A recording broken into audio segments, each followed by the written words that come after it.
All right. Welcome to the last lesson of today. Not today, but last lesson of this module.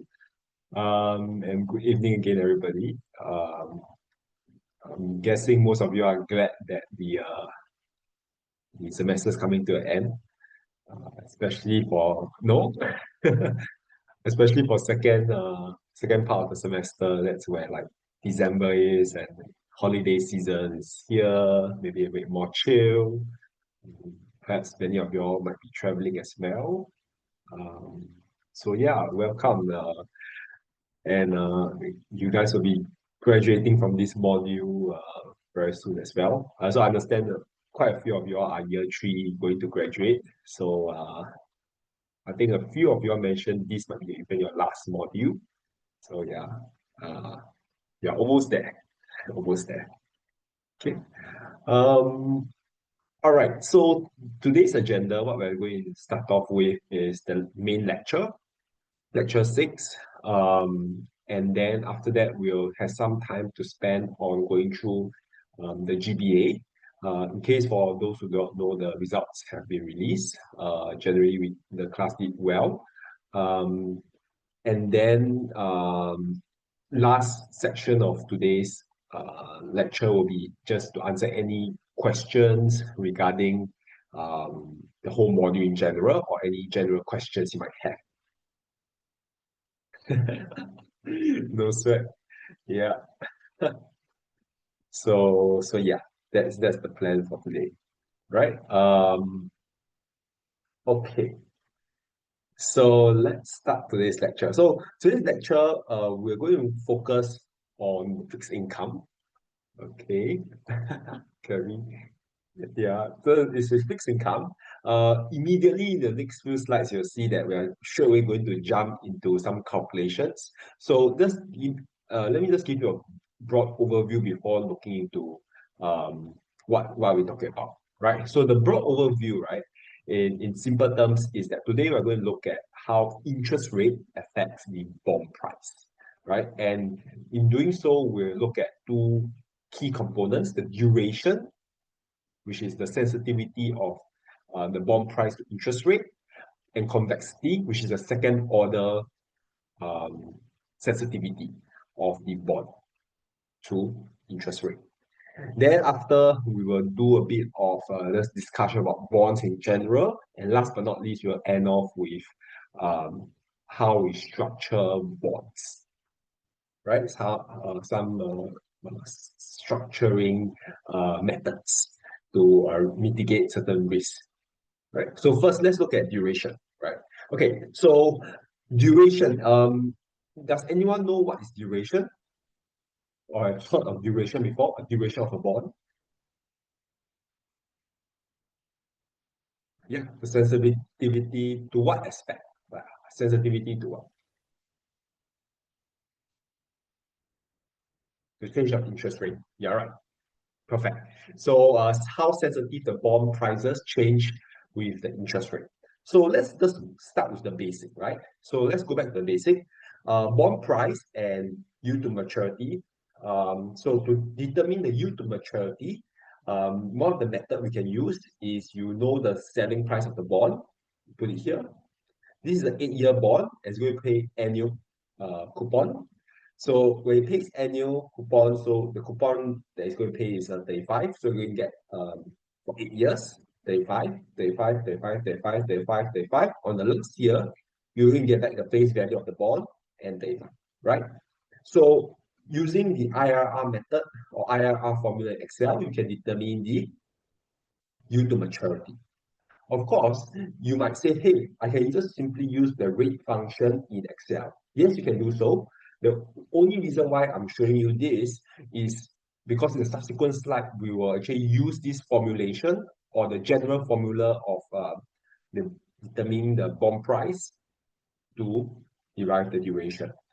Right? So you can actually use the rate formula in Excel, but then I'm just showing you the individual cash flow so that we can derive the formula later. Okay. All right. So having done this, we can determine that the bond price P naught is simply given by C, where C is the cash flow, and in bond, the cash flow is your coupon, right? C, your coupon, divided by 1 plus Y. This is basically your discount factor, right? And then this one will be discounted for year 2, will be discounted twice. Year 3, discounted 3 times. And so the general formula is, and so not general, but the last one will have the face value plus your coupon. And so this will be your bond price, which you have calculated here, right? So this is the general formula. So this formulation is very important because we'll do a bit of differentiation based on this formulation in a bit, right? So now the question is, what happens when the yield to maturity moves to 4? So when it moves to 4, it goes here, right? So when it goes here, bond price decrease because we know that interest rate I is inversely proportional to bond price, right? So if I increases, bond price decreases. Okay, so this is the basic. Now, we have a small diversion here, right? We'll use this concept of Taylor expansion. So before we read all this detail, right? Anyone can explain to me, what is kind of Taylor expansion in simple terms? What are you trying to do actually? What's this Taylor expansion? Or maybe you have not heard Taylor expansion before, you can also say that. If this is your first time hearing it, that's fine too. And then we can see what we can go through this.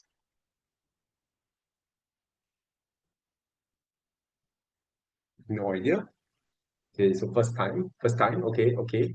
Never heard before. First time, okay. So I guess for most of y'all are first time. Okay, so for tail expansion, right, it's just a general math kind of formulation. So I believe probably in your secondary school, right, like Sec 4, you will definitely have done tail expansion, but probably already return back to your secondary school teacher. When you do polynomials in Sec 4, you probably have done Sec 3 or Sec 4, you probably have done Taylor expansion before, right? So before we look at all these details, right, Taylor expansion is just a mathematical way to use polynomials. So what polynomials? Polynomials are anything that is x to the power of 3, x to the power of 4, all these are x to the power of 5, all these are all polynomials, right? So we use polynomials to estimate certain functions in mathematics. So that is Taylor expansion. So Taylor expansion is the use of polynomials to estimate certain functions, right? Especially very complex functions. And so we're going to use this idea of Taylor expansion to estimate the price of the bond. Okay, I repeat again, we're going to use Taylor expansion to estimate the price of the bond. Okay, so how Taylor expansion works is that first, for function, for function y, fy, you have first the price of the function at y naught, meaning the price of this thing. Then you add on small little components of the price to eventually get the actual price that you want to find, right? So imagine it this way, right? You have the price now.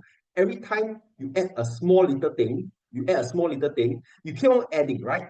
The more terms you add, the closer this estimation will be to the actual function, right? So that is Taylor expansion. So we have an initial price, and you keep on adding some additional component to get the closest estimate. Then maybe the question is, what function should we add? Why do we add this? This is where you are actually doing differentiation. So you differentiate the function once. So you differentiate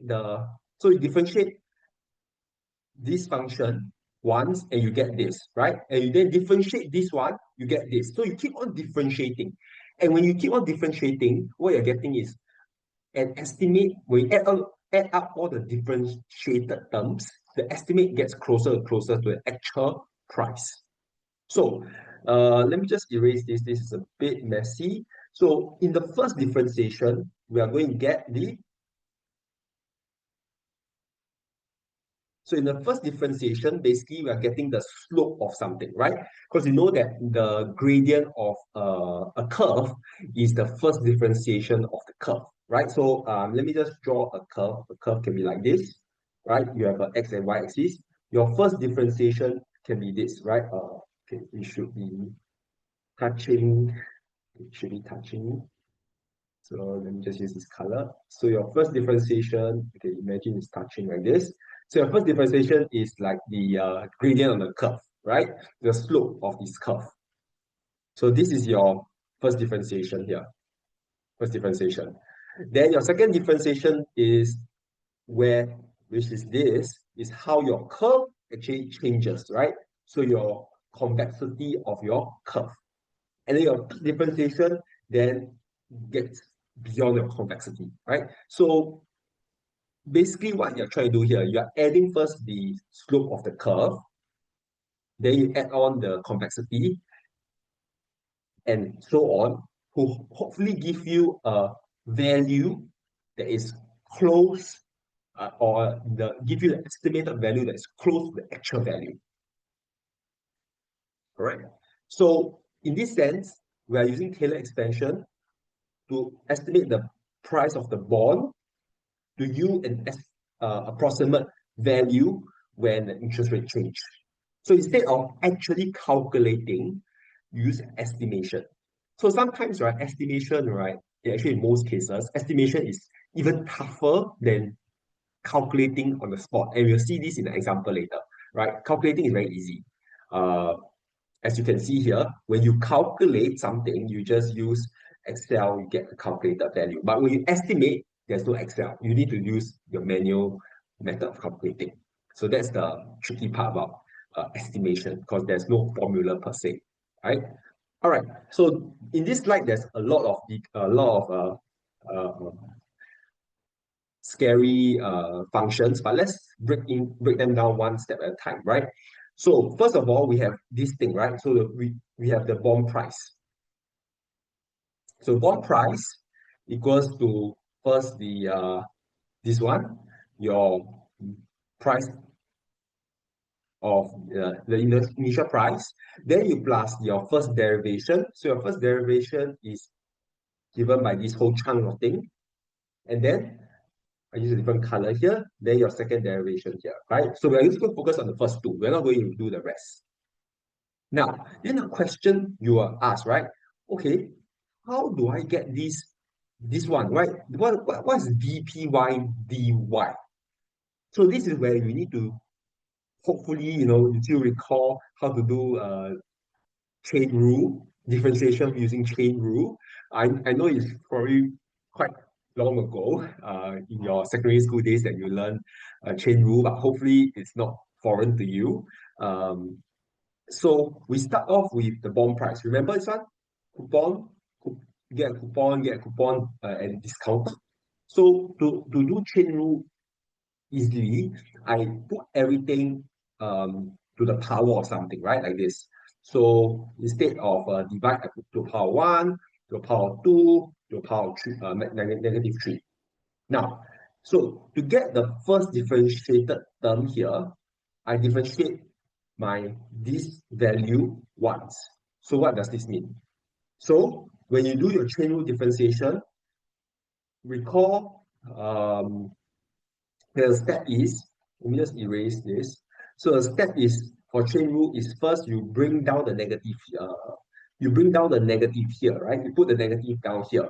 So you get a negative C here. So you get a negative C, and then you minus, for this minus one, you minus another one, right? That's why you get a minus 2. Okay. And then to differentiate the next term, you bring same thing, bring the negative 2 here. So you get a negative 2C, then you minus 1 again, right? So you get negative 3. So you keep on doing that, right? And eventually you get this term here.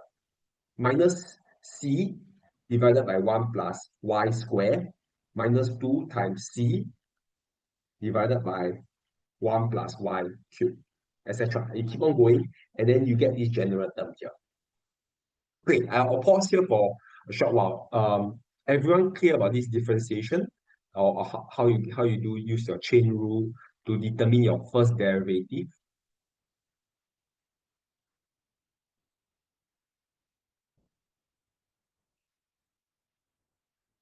Do you have any queries? Need me to repeat anything? So this is important because you will need to know how to how the chain rule work in order to use this Taylor expansion a bit. Okay. Maybe you have no question at the moment, then we do the second derivation, right? So second derivation, we want to look at this. So we're looking at only at this term. I want you to take note of this 1 divided by 2 um, apostrophe, right? Okay, so we are just going to focus on this term, a second derivation. So basically, we're going to take this and we're going to differentiate it again.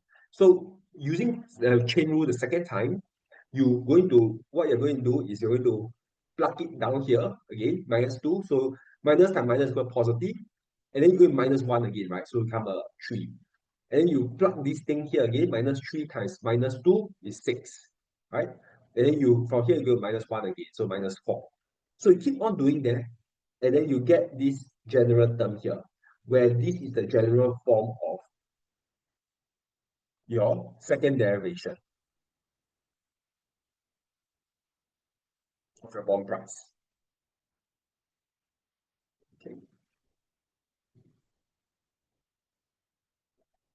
Okay. So now let's tackle derivation 1 and derivation 2 separately. Okay. So let's tackle derivation 1 first. So we're going to focus on derivation 1, which is this part here. In particular, does this part here. Remember, there's still this component here that we'll talk about in a bit. This one is we'll talk about a bit. But earlier we have kind of derived what is dpy dy is given by this, right? This thing here. And I'm just going to flip back to show you where we get this derivation. Is this thing here, right? We have just shown this. So minus c and this. And in a general form, we can do as negative summation of this summation of t times cash flow divided by 1 plus y to the power of t plus 1, right? And the first derivative represents the sensitivity of the bond price to the changes in yield, and this is called duration. All right. So there will be an extensive example we'll look at in a bit, but so far we have kind of shown you that this is the formulation for your first derivation of bond price, and this is your duration. And so in simple sense, your duration is just the tangent on your curve, right? So your tangent here, this is your duration. And then from here, you can see that, oh, okay, if the yield, let's say the yield increase like this, what happens to your price, right? So, and then it's based on the line. So how the line changes. So your yield, let's say change from here to here, right? And then your price would drop from here to your price will drop from the price here to price here. Okay. Okay. See a hand raise. Yes, you have a question? Seth, right? Yes. Okay. Excellent. No worries. Yeah, so feel free to stop me anytime if you have a question. So in this sense, we have graphically represented the duration already. Now, for duration, okay, we're going to take a small little detour.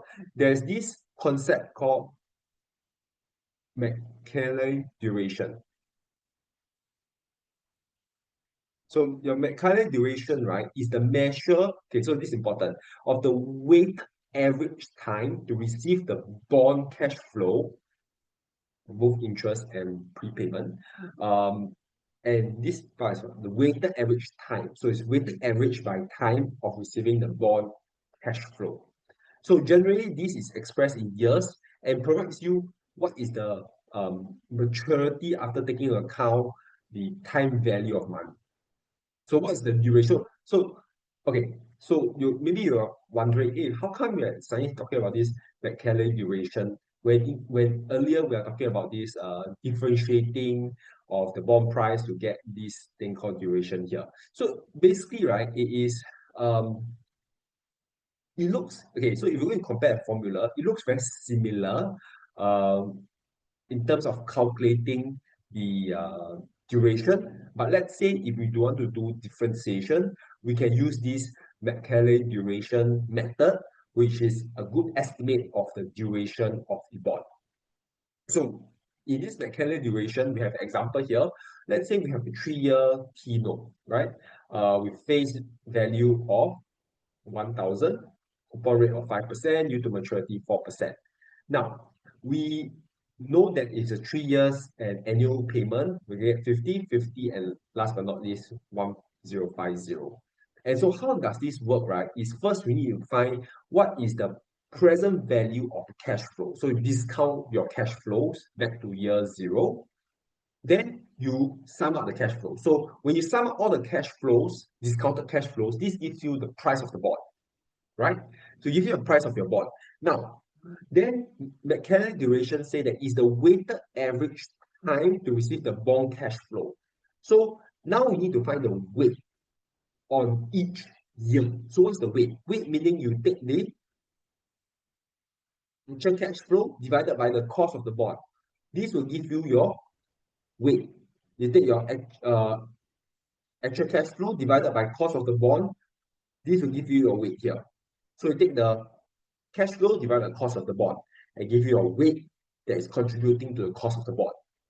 Now, because it's the weighted, so we have calculated the weighted already. Now is the average time. So we need to calculate time. So how do we determine the time? We just simply take the number of year, 1 year times 0.0468. So this one is a bit I just show as 2 dp. So then this one, so what do you do again? So you take 0.0, this is different color, 0.045 times 2 to get you this one, and then 0.9082 times 3, right? So you multiply it by the time contribution. And then since it measures the weighted average time, then now you simply sum all this up to give you your Maclaurin duration.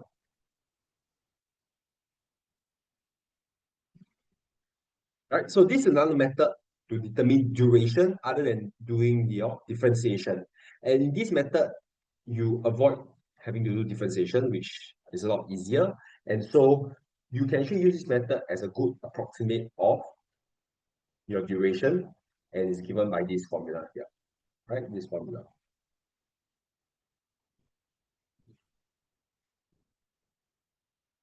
So we know one more method of doing or calculating your duration. And so we have example here. Imagine you have a 3-year T note, face value 1,000, uh, coupon rate 5%, paid annually. Calculate your Maclaurin duration. Discuss why the bond has higher duration, thus more interest rate risk when the yield is lower, when all other factors remain unchanged. Right? So we have the first example where the what is it? The yield to maturity is 3%. So when yield to maturity is 3%, we repeat the same thing again. So this is a 50 million, sorry, $50 dollars coupon per year, right? We do the same thing, we present value it. So you bring the present value, then you sum it all up together. Then you take the weight. So you take this one divided by the price of the bond, this one divided by the price of the bond, this one divided by the price of the bond to get the weight here. And then you multiply it by the year, right? 1, this one multiply by 2, get this, and this one multiply by 3. And then finally, you sum it up, right? So, at this point in time, right, you notice that I've shown you how to, not how to, but what I have shown you in terms of the working is to screenshot the um, the Excel and use the formula text method to show what is the formula. So at this point in time, I just want to share with you that in your ECA, this is something you can do as well. You can screenshot if your working is a lot in Excel and it's like multiple steps like this, do screenshot your working.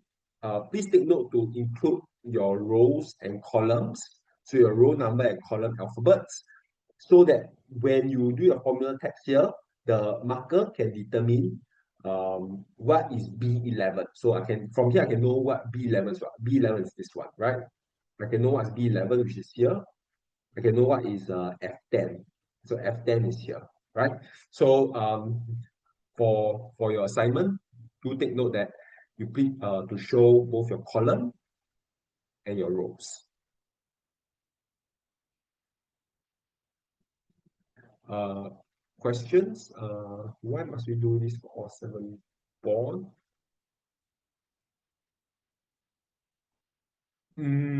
So it depends. So in terms of showing the working, yes, of course, it's recommended to show your working uh, as much as possible for all your answers.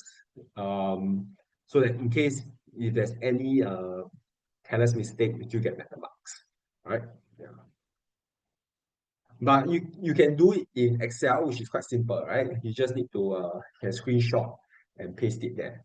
So I think I did receive some query regarding, oh, do I need to write the mathematical formulas in my answers?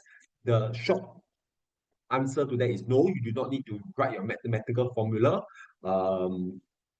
if you do a screenshot like this. Because sometimes I understand writing mathematical formula can take a lot of time. So yeah, you can do a screenshot like this. This is good also. Okay, so then we can repeat this for the different yield to maturities. So you simply change your yield to maturity here, right, to get a different Macaulay duration.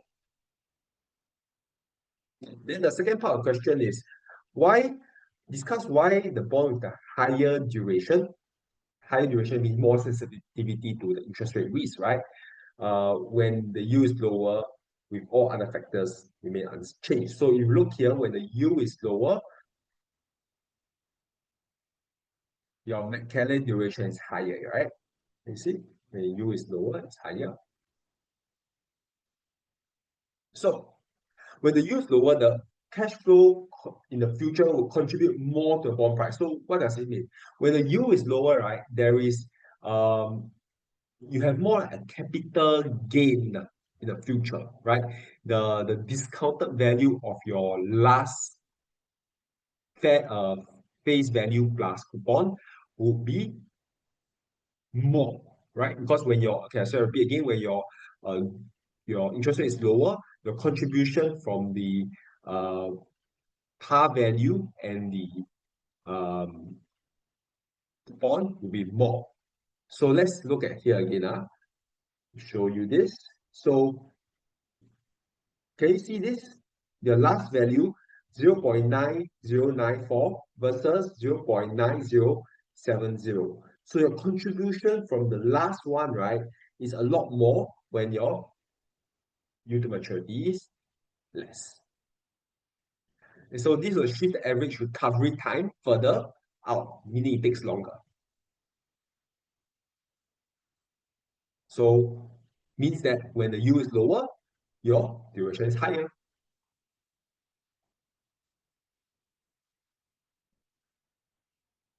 Okay.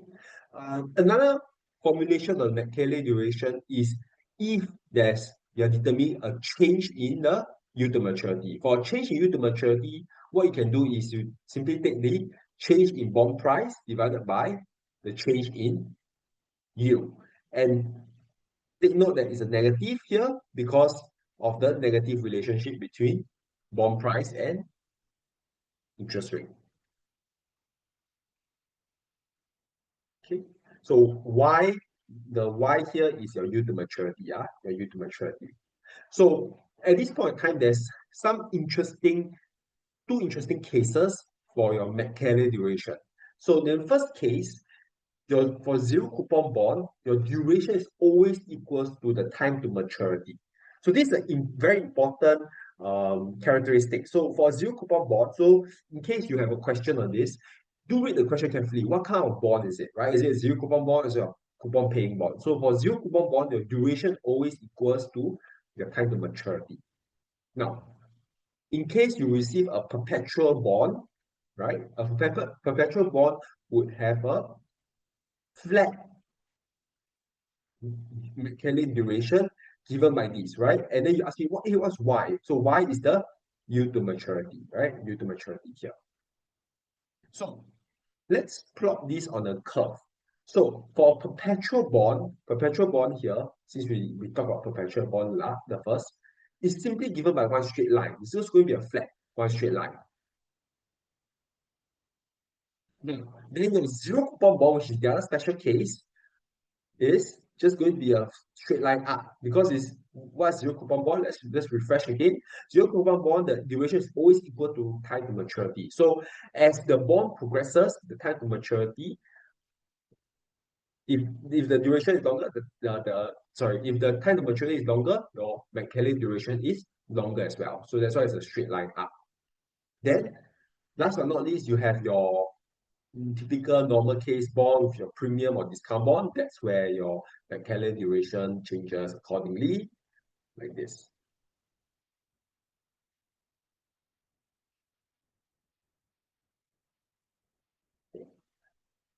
So for duration analysis, let's try to understand what happens here. So remember I mentioned earlier on this point, let me just flip on this point here. Oh, the last part of the question, why is a bond with higher duration when the yield to maturity is lower, right? So there is actually two things that's happening here. Let's look at a lower interest rate, right?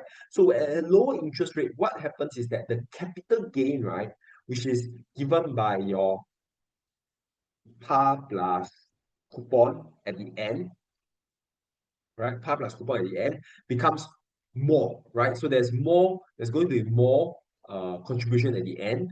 However, when your interest rate is low, your reinvestment of your coupon payments is going to be lesser. So what's this reinvestment income? So imagine, right? Remember for your calculation of your yield to maturity, let's say using an IRR method, which we seen earlier. In the IRR method, is always assumed based on the method of calculation, is always assumed that the coupon payments are always reinvested at your yield to maturity or your IRR, right? So that's the assumption when you use that formula. Uh, and so because your interest rate is low or your yield to maturity is low, then your reinvestment income is low. That's why it goes down.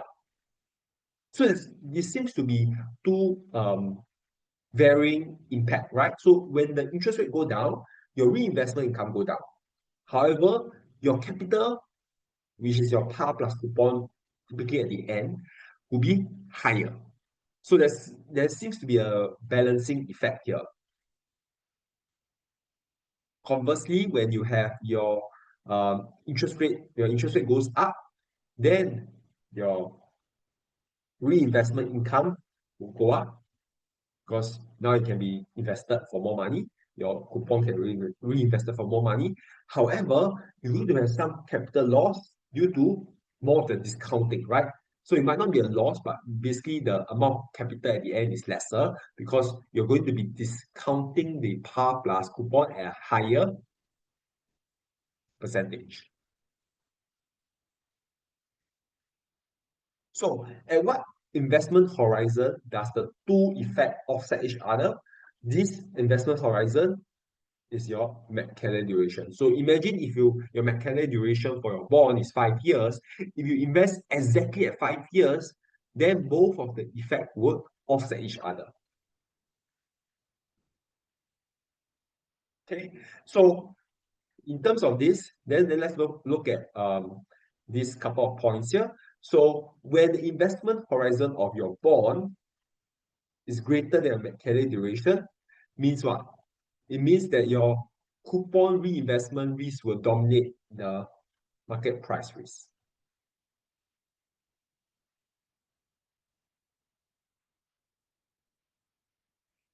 Because your coupon reinvestment is going to be the dominant one, then your investor is at risk of lower interest rate, right? Because lower interest rate means you're going to reinvest at a lower rate. So you're going to be exposed to interest rate risk uh, from the reinvestment of your coupons. Now, if your investments are equal to your metallic duration, then of course it's offset, which is fine. But if your investment horizon is less, then your market price risk, which is your capital gain, will dominate, or capital gain or capital loss will dominate. And so you are at risk of a higher interest rate, because when at higher interest rate, you're going to be discounted, right? Your ending is going to be discounted more.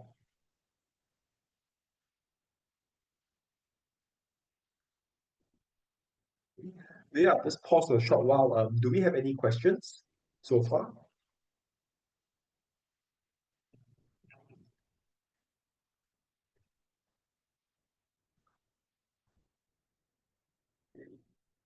Well, that's good, I guess.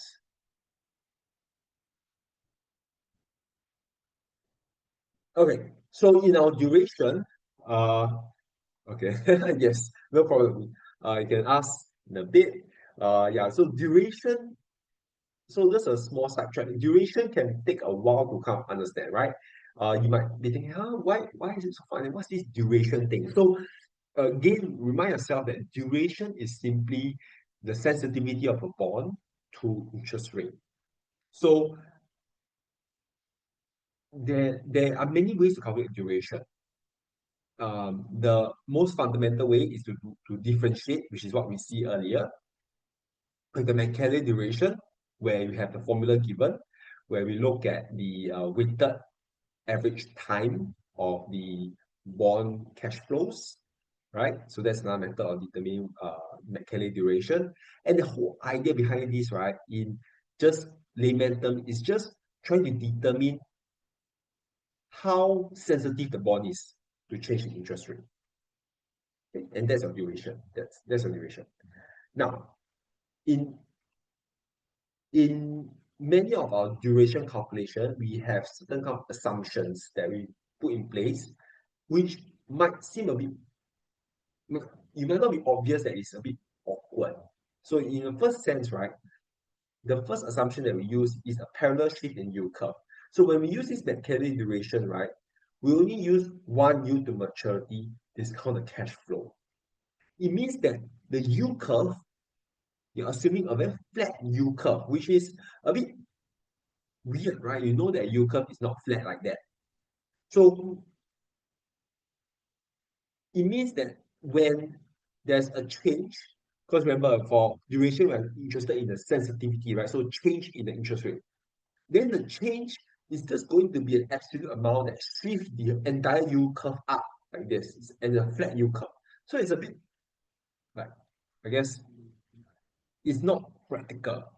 But this is the assumption that you have to take note when you use the Macaulay duration. Another thing is also when there's an increase, right? There's going to be a proportionate increase across all maturity. So if it's 10%, it's going to increase by 10% across the board like that, which again might not be true, right? Maybe we can 10% for the low maturity, high maturity maybe increase by only 5%. Sometimes what you can do, you can improve it by having this proportionate increase plus a interest factor. So interest factor meaning you add like a 0.5% for the bottom 5%. When 5% increase to 5.5, then you have a factor multiplied by 1.05.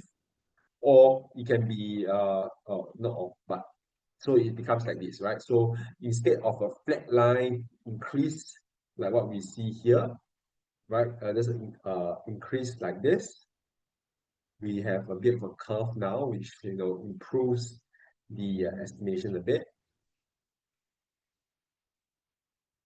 And last but not least, you can actually have non-parallel shift, right? So is let's say initial yield curve, oops, sorry, initial yield curve is this. The parallel shift will just be increased by 10% across the board. But you can actually have this non-parallel shift as well. And in this case, this non-parallel shift, you have this to use this concept called key rate duration, right? So, but for purpose of this course, you don't need to know how to do the calculation for this key rate duration, but just need to know that there's this thing called key rate duration, which we can use to calculate non-parallel shift. And so you no longer use the Macaulay duration, you use this concept called a key rate duration.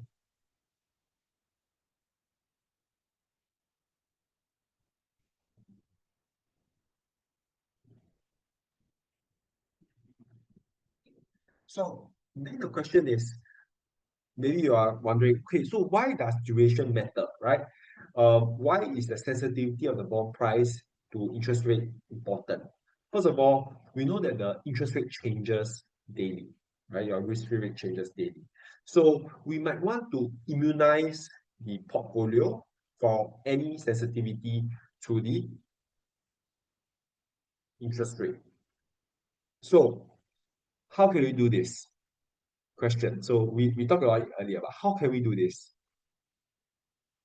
to have your portfolio not be sensitive to interest rate?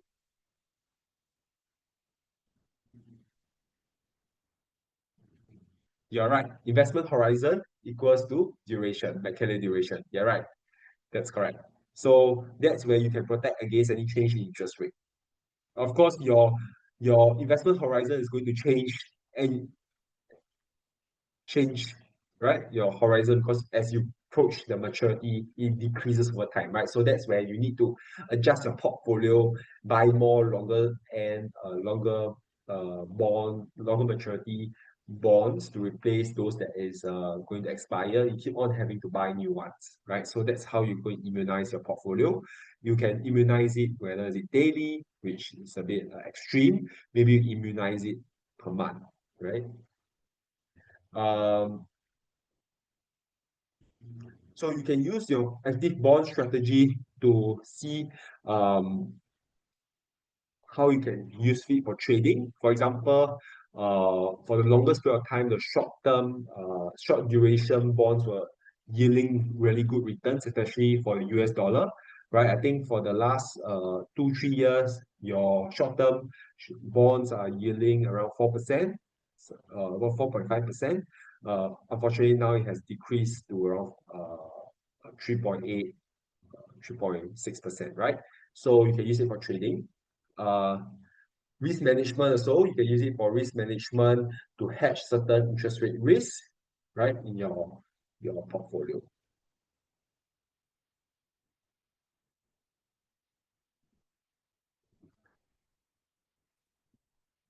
So when it's uncertain, when inflation is going up, and maybe there's more recession and monetary policy risk, there's going to be interest rate volatility, right? So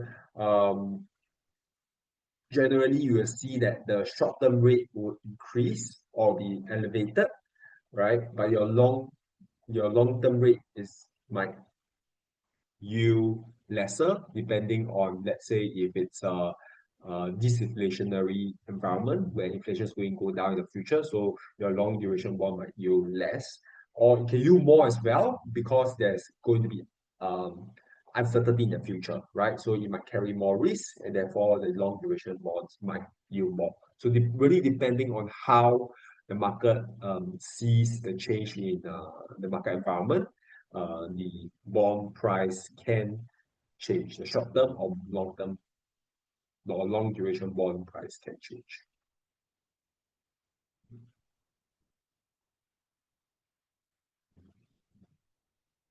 All right.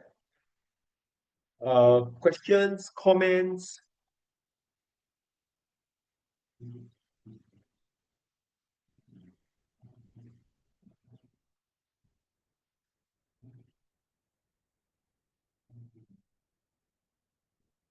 Okay, probably not.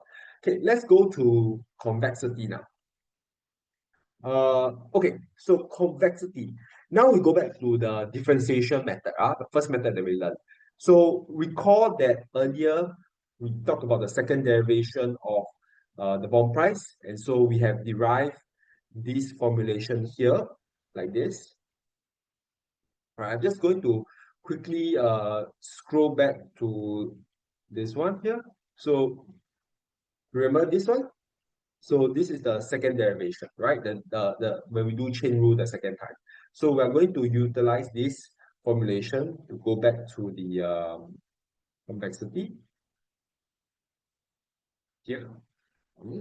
And at this point in time, I want to highlight to you this formulation here is only this function.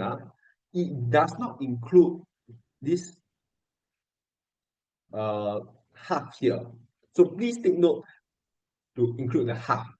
And of course, there's this other function here as well, which we'll talk about in a bit, right? This is basically the change in the yield to maturity, and there's a square here. So do not forget this and this thing, right? And this thing as well. There are a few functions. What you have determined here is just your derivation, your second derivation. That's all. And basically, a second derivation now gives you your convexity of the bond. The convexity simply means how the duration changes with the yield. So recall that the first derivation is how bond price changes with the yield. The second derivation is how duration changes with the yield.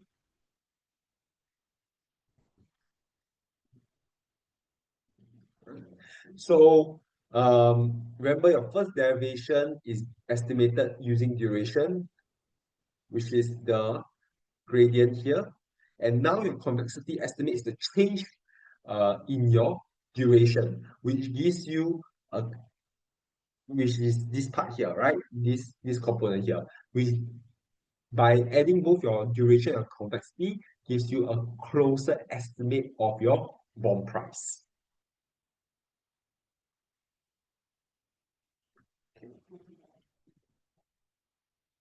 So duration measures are approximation of small changes. Because so duration, right, is only for small changes here. So let me just show you in this diagram. So let's say your bond price moves around this region here, in this colored region here. Maybe your duration is okay, right? However, if your bond movement is going to be here, this bigger component here, then now your convexity is going to play a bigger part. And so that's where convexity is very important. Okay, but they do not capture changes in bond when the yield change is more than a small amount. That's where your convexity comes to play, right? So duration always underestimate the actual price. So what does this mean? So it means that when the yield decrease, let's say the yield decrease, can you see when the yield decrease, your duration is going to estimate the price at this, but actually the real price is this, right? So can you see it underestimates the increase in price. So your duration is going to say this is the price of the bond, but your actual price is this one. So it's underestimating. Now, when your let me just use a different color here. When your yield increases, your duration is going to say, hey, your bond price should be this, but actually your real bond price is higher. So it is overestimating your sorry, underestimating the increase, right? It's supposed to increase more, but yes, underestimated it to be less.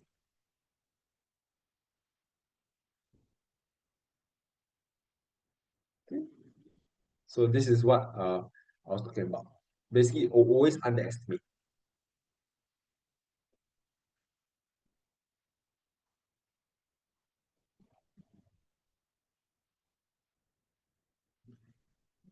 So we have two bonds here, bond A, bond B.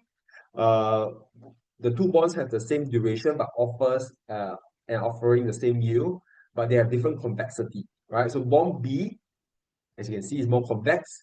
You can literally see the convexity really means that it's bent more. The yield is bent more. So it's usually bent, like bent.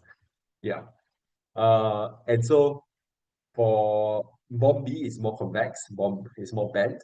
And so if you expect there to be a greater change in price, you should prefer bond B because a greater convexity would give you higher price, right? Let's say your your yield decrease, a high convexity bond give you a higher price.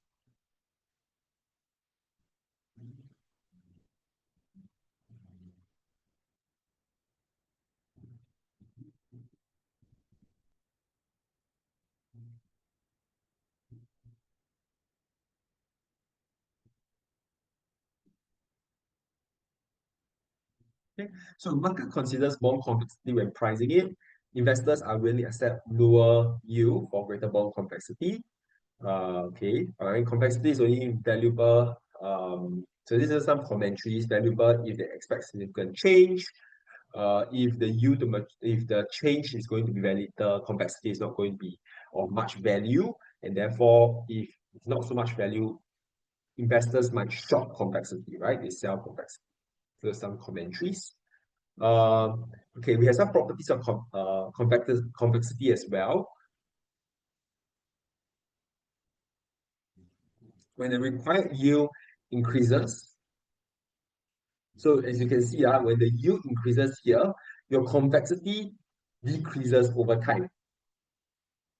Why do you say so? Because you see the duration when your yield increases, your duration decreases, right? Can you see that your duration for slope 3 here is very flat? So when your slope here is very flat, the amount of complexity, which is the how curve the the U curve is going to be lesser and lesser, and therefore your convexity becomes lesser.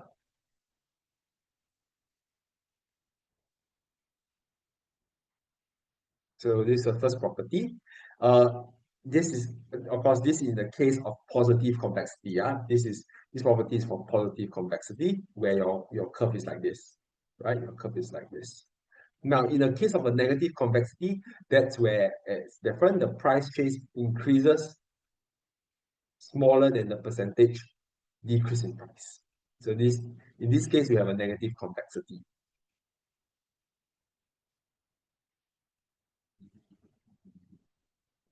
So in this example, we see that the price yield increased by 1%.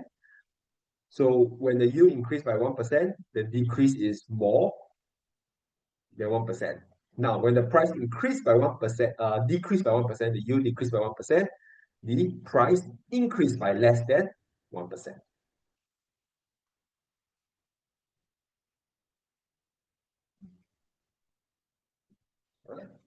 Okay, before we go into this, okay, so this extensive example of what we have talked about for the duration and convexity and how we're going to use the derivation of the formula, uh, first derivation here and second derivation to calculate an example of the bond price. But let's take a break first because this component will take a while. So let's take a break now. Maybe we'll come back around 8:05 um, to discuss this example here. All right? Okay.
All right, welcome back. Okay, so hope you have a quick short break. Let's continue for this example. Okay, so this is an extensive example of what we have talked about for duration and complexity. Particularly, we're using the differentiation method. So let's look at this question, right? So we're given 8 years T note, face value 1,000. Because we pay annual coupon of 35, right? It's kind of the same example. The current price is this, due to maturities using an IRR is at 3%, which is what we calculated earlier, right? 3%. Now, find the duration and complexity of the bond. Okay, so first, in terms of duration, we recall that we're using this estimation method, right? So what do we do? So we have the cash flows here, right? Your year one, year eight cash flows. Now, okay, you see all of it is negative, right? So we know there's a negative. So we have a negative cash flow, which is 35 here. Then cash flow. Why I multiply it by B2? So B2 is just the year. Uh, A2 times, sorry, we multiply by A2 is just the year, right? Because this one is 2 and then it's 3. So basically, you are using this generic formula here, right? T times cash flow. Then we divided it by 1 plus the IRR. The IRR in this case is 0.03 as given here, 0.03 to a power of T plus 1, right? So it's just A2 plus 1. Okay, so we do it for this, and then it's a summation, right? Um, and at the end, it's a summation. So this is the duration of the bond. Now, for your complexity, this is your complexity, which is a summation of, first we take T times T plus 1 times the cash flow. So we are doing it here, same thing, right? But your complexity is always positive. You notice that it's not negative. So if the complexity is positive, then now you divided it by 1 plus y. So 1 plus y, 1 plus 3%, the power of t plus 2, which is a2 plus 2. Okay, and then you sum it all up together. So this is your complexity. Now, this is not done yet, right? Remember the bond price formula? So, okay, so we have now found out what is this first derivation, which is your duration. Second derivation is your complexity, right? This is the values that we have determined in the previous slide. Let me just highlight to you here and here, right? These are the values that we have determined. Now, recall that the bond price is given by this chunk of formula, right? Where you have only found, what have you only found? We have determined this one here and this one here, right? Given here and here. So we still have the components in, let's say I use this color here, this, and this, right? So let me plug in the various value. So this is given the question, right? P y naught, which is the price of the bond, at time 0, we have determined your first derivation given here, the first derivation, and then we have y minus 3%, which is your y naught, right? Your yield to maturity. No, so what is this y here? Your y here is basically how much your interest rate is changing, right? So you obviously you have not found what's the change in interest rate yet, so you put it as a y, okay? And then your other part would be your here, half, right? And your second derivation given by here, second derivation, then this one is your y minus 3 the power square, right? It's given here. Okay. So this is a general formula for your bond price based on using your or not general formula, yeah, general estimated formula for bond price, right? This is so if you notice here is the wavy equal, which is the estimation, right? Because remember when we're using Taylor expansion, is just an estimation of a function. Okay, so this is your estimation. So uh, this is your formula here already. So the question is provide the bond price estimation formula. So we have set up part B.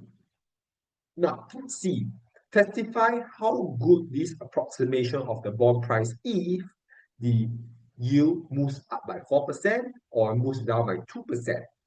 Now, let's determine what is the bond price if it's moved up by 4%. Easy, we just use the MPV formula. So this is actual, right? Okay, this is actual. So this is not estimation, so it's actual. So in actual, we can simply use the MPV formula. So we have your cash flows here. We plug in the 2%. If it goes down by 2%, so if it's 2% here, and your cash flows, what is your MPV, which is the price of the bond, which is given by this. Now, if your yield to maturity goes to 4%, this is then your MPV is given by this. Any questions so far?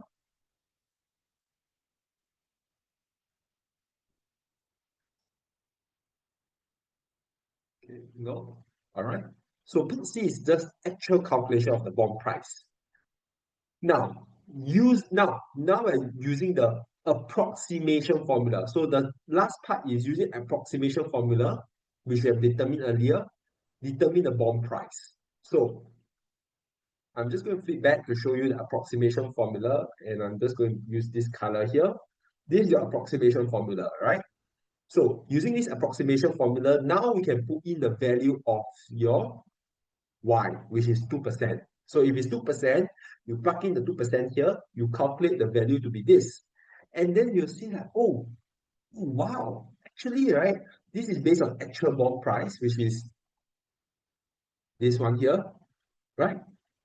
You notice that, hey, actually, it's very close. The estimation is very good. Your approximation formula is actually very good. And we repeat this using the 4% here, and then we compare it again. We see that, hey, actually, the approximation is very good, right?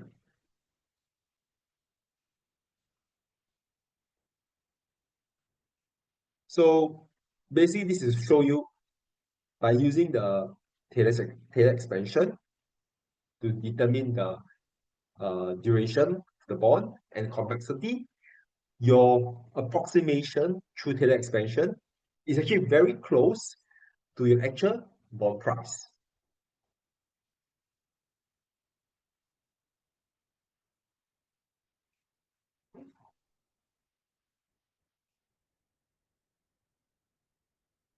All right, so that's all for the calculation part. Now we go into a bit the second part of the lecture today is just a bit more on the theory of bonds and defaults. So just a bit on theory. So for non-government bond, so non-government bond basically can be bonds. Recall last lecture we also did a bit of theory, but to just do a recap, non-government can be like bonds issued by Land Transport Authority, it can be bonds issued by Sintel. So these are non-government bonds, right? And they do carry some default risk. And default means that when the debt issuer fail to make any coupon payment or to pay back your par, then it goes into default. So anything that is basically we have a rating scale here. Anything that is below double B is considered non-investment grade.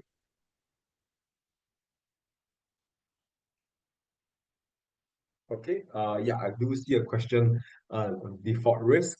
Yeah, feel free to ask it. You can unmute yourself if you want. If not, you can type it in the group chat too. No problem.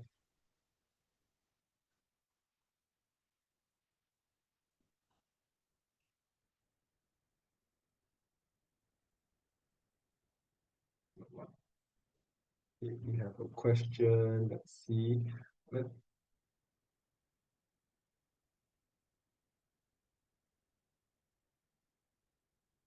should we be published?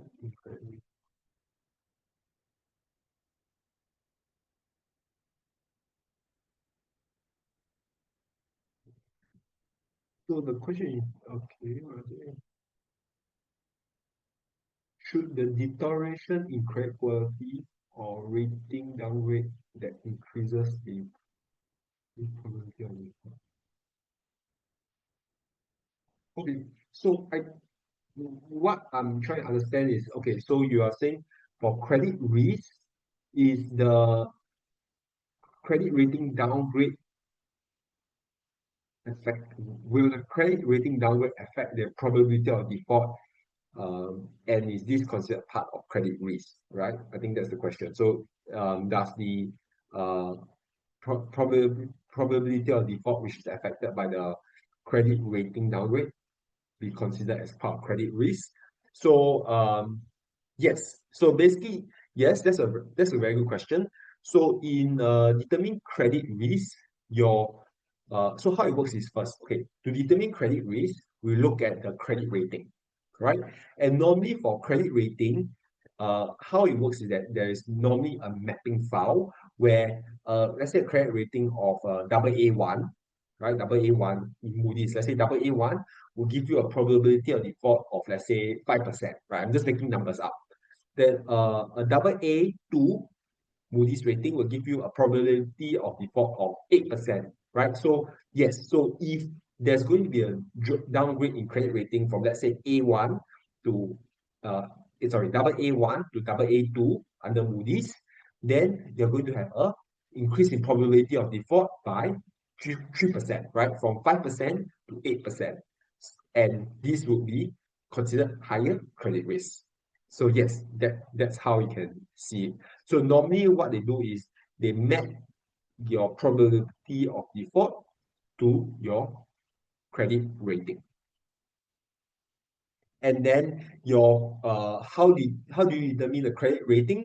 That's where they will determine using your the credit quality score or the financial statement score accordingly, right? So normally they have an in-house model where they will put in your financial statement to determine the financial statement score, and then they will put in some maybe qualitative kind of scoring, and the combination of your financial statement and your qualitative scoring will give you your credit quality, and then will generate a rating.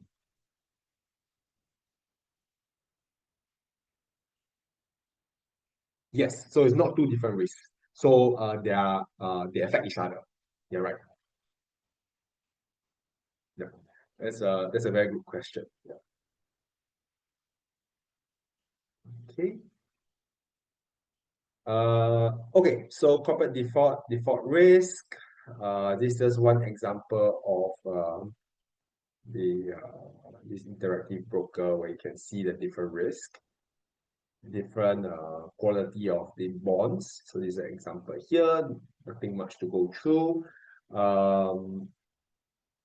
Yeah, I'm just going to skip this as well. Okay, so decomposing bond yield. So the bond yield that you get when you, let's say, purchase a bond is a composite of many different premiums, right? We start off with the lowest one, which is the risk-free premium, where is your risk-free rate here, right? Then you can add on multiple premiums like call premium, exchange rate, reinvestment rate, market risk premium, inflation. So you add up all until the top is of course your credit risk, your default risk. All these will give you your additional risk premium that you will have to you will benefit from, or the risk that additional risk that you are actually taking. Okay, so there's going to be there's some elaboration on the risk. These are not exhaustive risk. There are many other risks as well. So feel free to look into your ChatGPT or other LLM models to kind of get them to explain to you all the various risks. But the main risk here, just to highlight some of the main risks. The first one is a liquidity risk. So basically, it's how easy or difficult it is to sell your bond in the market. If your bond is, let's say, not illiquid, um, maybe it's extremely long duration bond or maybe extremely short duration bond, and maybe it's a non-government agency, then it might be hard to resell this bond, right? So then might have some liquidity risk involved.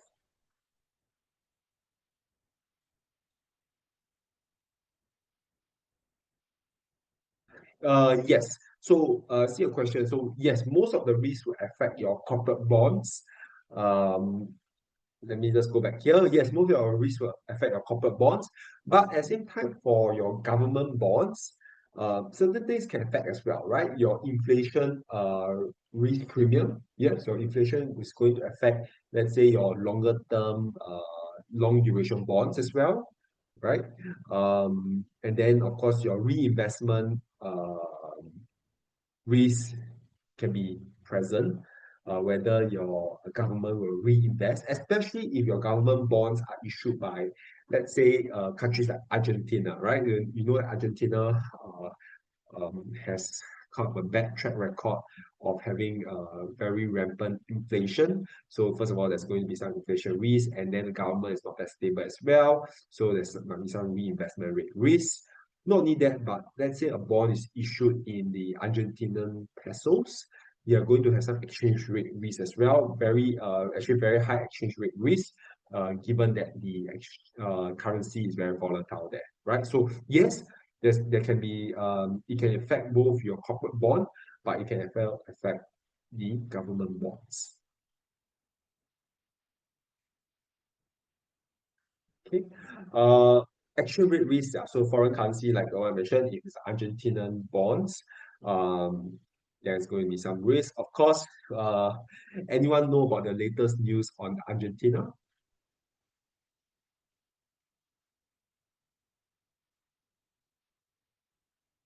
No, what happened? Okay, so uh, a bit related to bond, but not really. It's more related to exchange rate. So what happened is the U.S. government actually offer to have a very large swap line. So currency swap to swap your Argentinian pesos with US dollar, and this swap line basically helps to stabilize your your exchange rate. So it helps to stabilize the currency for the country, right? So the swap, basically, if you recall, you remember what's a swap. So the swap, we have two parties, right? You have your party A and party B, and so you're basically going to exchange, in this case, your Argentinian peso with US dollar. And because a swap is made from forwards, right? Forward contracts, um, it allows some stability in terms of the receiving party of the US dollar, and in this case, Argentina, to know that there's some backing of their currency to the US. So it helps to protect the currency from depreciation, right? So that's one of the how the interest rate, or not interest rate, sorry, the exchange rate risk was kind of mitigated in this unique situation in Argentina.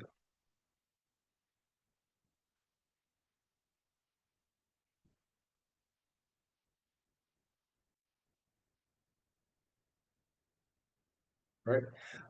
Inflation risk. So when inflation goes up, generally your interest rates go up as well, and then interest rate is inversely proportional to bond price. Your bond price would drop, right? So there's some unique bond called TIPS, which are basically inflation protected bonds.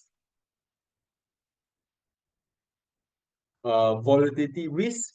Um, if there's going to be any change in interest rate, of course, there's going to be volatility, and we will kind of understand the duration and complexity. And so, because of that, that can share affect your bond price, right? However, if you have some embedded option, right, a callable bond or puttable bond, right? In a callable bond, basically you can call back the bond, and so this is given by the straight bond price minus any embedded price of this option. On the other hand, when it's a puttable, you need to add the bond price. Basically, it's because you put there, that means you have some um, benefit of being able to sell a bond because it's a puttable bond. So increase in volatility increases your puttable bond price, but increase in volatility reduces your callable bond price.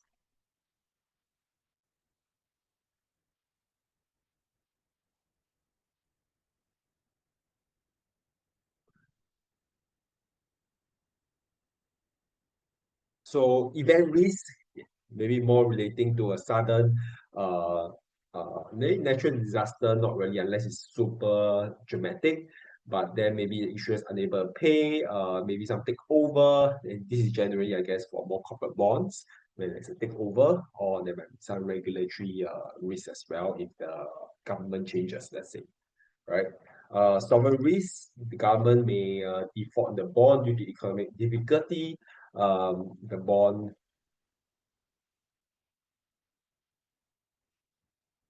yeah, so same thing. So it's government not uh, paying their debts, the country's debts.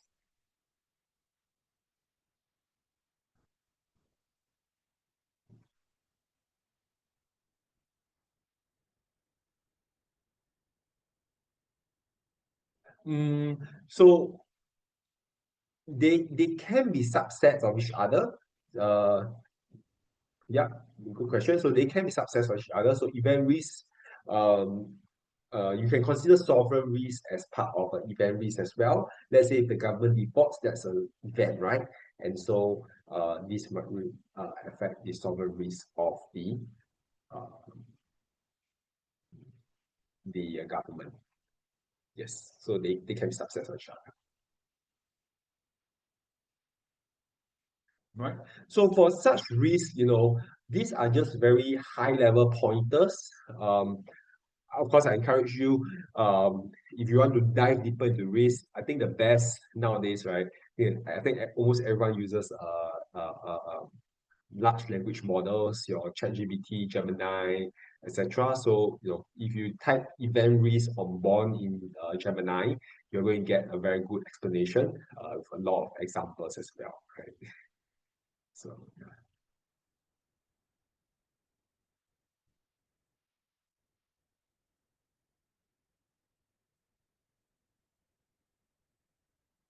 yes, correct. So normally we consider it from an investor perspective.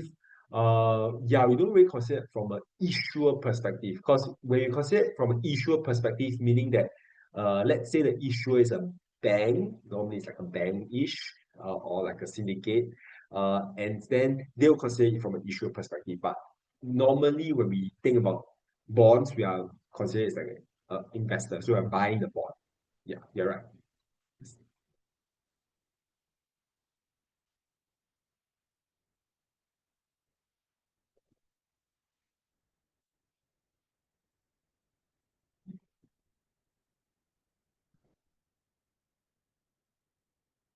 So this one I'm not go through every point, but then just to um, let you know that the yield can be also affected not only by the various risks, but then it can be affected by things like the time preference, which is basically the maturity that the market's looking at. Sometimes the market feel that they want to invest more in shorter term maturity. For example, um, at the moment, I think not at the moment, but the last at least one last 1 year, the market has been focusing a lot on your shorter and duration bonds, which is why you see a lot of investment into very short duration bonds, but money is actually flowing out of more longer duration bonds, such as ETFs, such as like your TLT, AGG. So those are your long duration 30-year bonds, and money is typically flowing out of that because there's the time preference for shorter duration um, yield and bond, right? So time preference can actually affect your risk level, your risk appetite, and last but not least, more macroeconomic factors, monetary policies, fiscal policies, global business cycle, etc. Right? And of course, your state of the economy can affect your yield. So, true or false, right? During a recession, the economic environment changes significantly. The risk associated with investment typically increase due to economic instability and uncertainty. the relationship between risk and yield in such time can lead to a higher yield to maturity, right? So is this true or false? So there is the comment is actually it depends, right? Whenever in this kind of true or false question, it really depends. There's no straightforward perfect theory say yes, it's going to increase your yield, and then there's also no direct answer saying no, it's not going to increase your yield, right? So it really depends.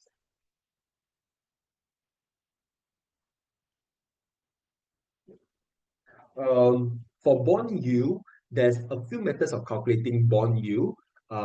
First, and importantly, more is the name of the bond. There's different kind of yields, right? Nominal yield, current yield, simple yield. So all the different types of yield has different methods of calculating. So the nominal yield basically is the interest rate stated on the yield, right? So it's a coupon rate basically. Um, Coupon rate is nominal yield. Current yield basically is just your coupon divided by your bond price. Your simple yield. So the simple yield ignores your effect of compounding, basically adds your current yield plus your capital gain yield. Uh, the capital gain yield is how much the bond price changes.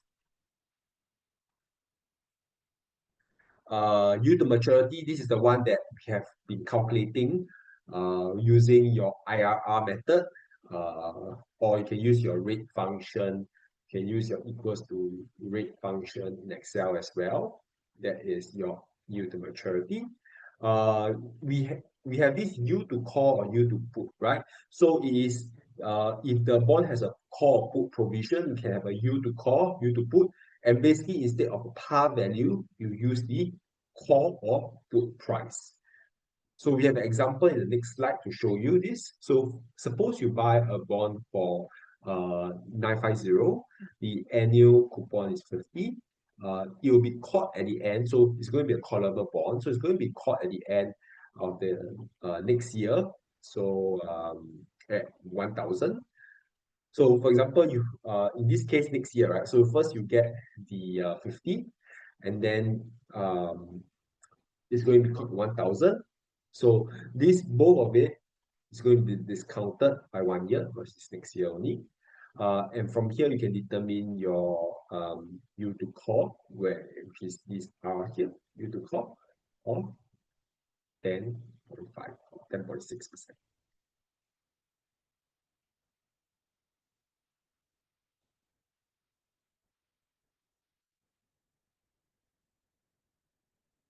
Okay.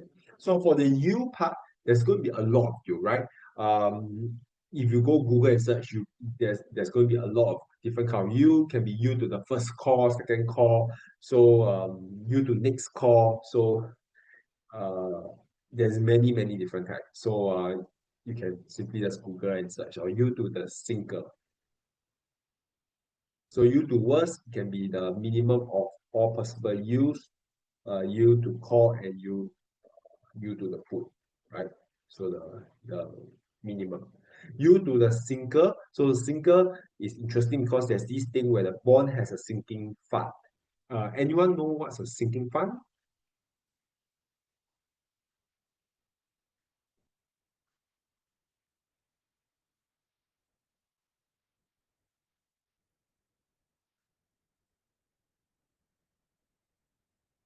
Okay, so maybe not, but so a sinking fund basically is like a collection account, right? A collection account where, let's say, the bond every year, the issuer of the bond will set aside some money. Yes, oh yeah, you're right. So set aside some money in this account and put this money in account.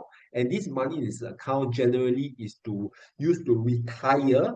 Sorry, it is used to retire certain portion of the bond. So for example, if I issue let's say a $1,000 bond, right? So maybe every year I'm going to put in $100 in this sinking fund, and this $100 is going to retire $100 of the bond. So for example, after 1 year, the bond that is remaining is 1,000 minus 100, meaning you have $900 of bond remaining, right? So sinking fund payment will you be used to retire the bond. And the idea behind a sinking fund is to reduce the risk for the bondholder because the issuer is paying off a portion of the bond every year using this money in the fund.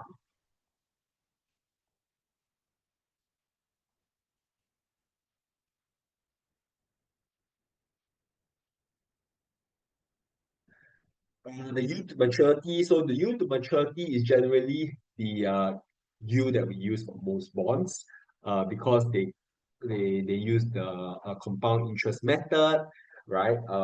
It considers both the coupon rate uh, and the capital gain. Not only that, but also the reinvestment of the coupon at the yield to maturity.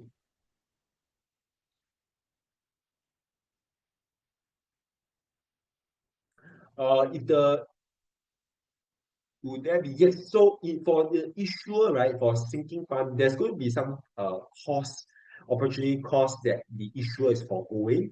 But normally, this kind of sinking fund, they have this for corporate bonds, right?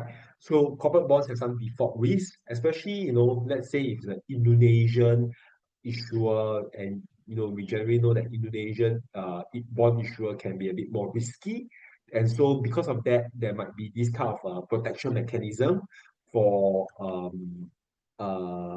purchaser of this bond or investor of such bond to have this sinking fund, right? So that's the idea of it, to protect the investor, and generally they are more for those less investment grade kind of bonds.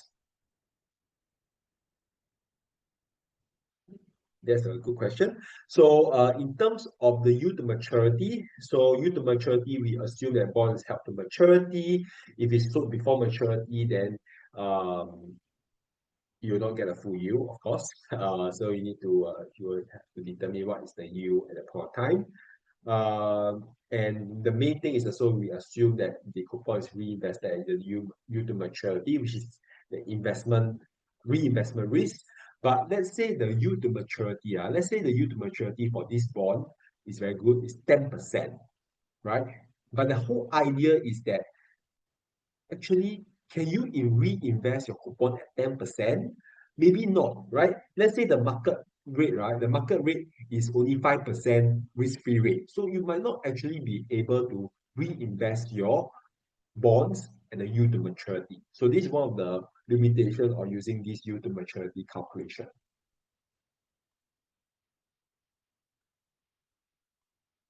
Okay, so I do have a question regarding puttable and callable bonds.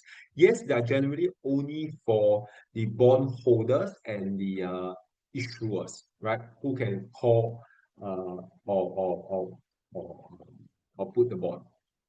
Yeah.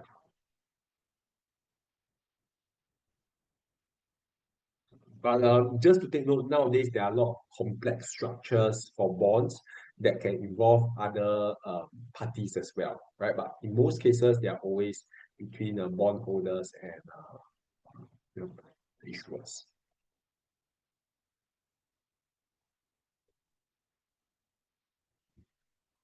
Yes. So you can say that if for sinking fund, you have a lower coupon rate. However, remember your coupon rate is also determined by your credit risk, right? So you need to look at who is your issuer. But if the issuer is exactly the same, then with something like a sinking fund is going to reduce the risk. And so with a lower risk, then you're going to have lesser interest. And your interest for bonds are from your coupons. Yeah, right. That's a good question.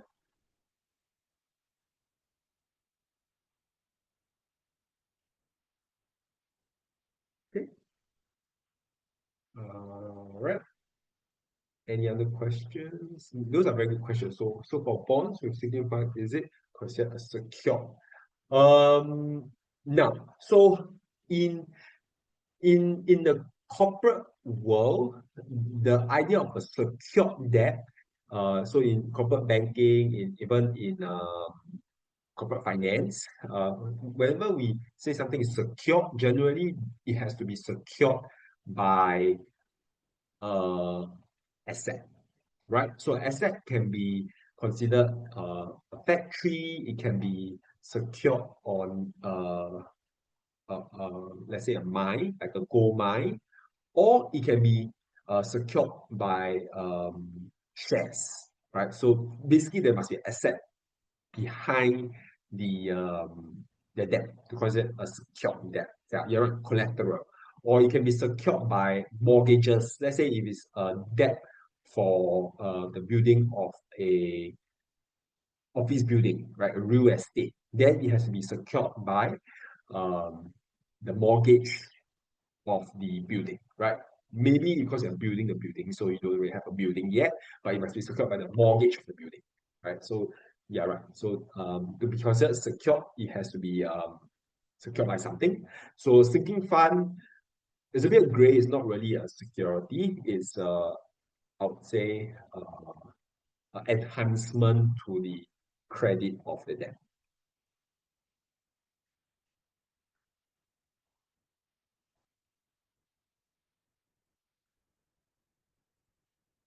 All right. Most welcome. Okay, so for securitization and asset-backed security, uh, have you heard of this before? Securitization and asset-backed security? Yeah. Okay. Okay. So, okay, maybe I've heard of it. That's good. That's good. So, not entirely new. So, basically, the whole layman idea of securitization, asset-backed security is quite simple, right? So, the idea is this. Imagine I have a lot of debt, right? I have a lot of debt. I want to repackage. So, the idea is to repackage this debt into a new financial product.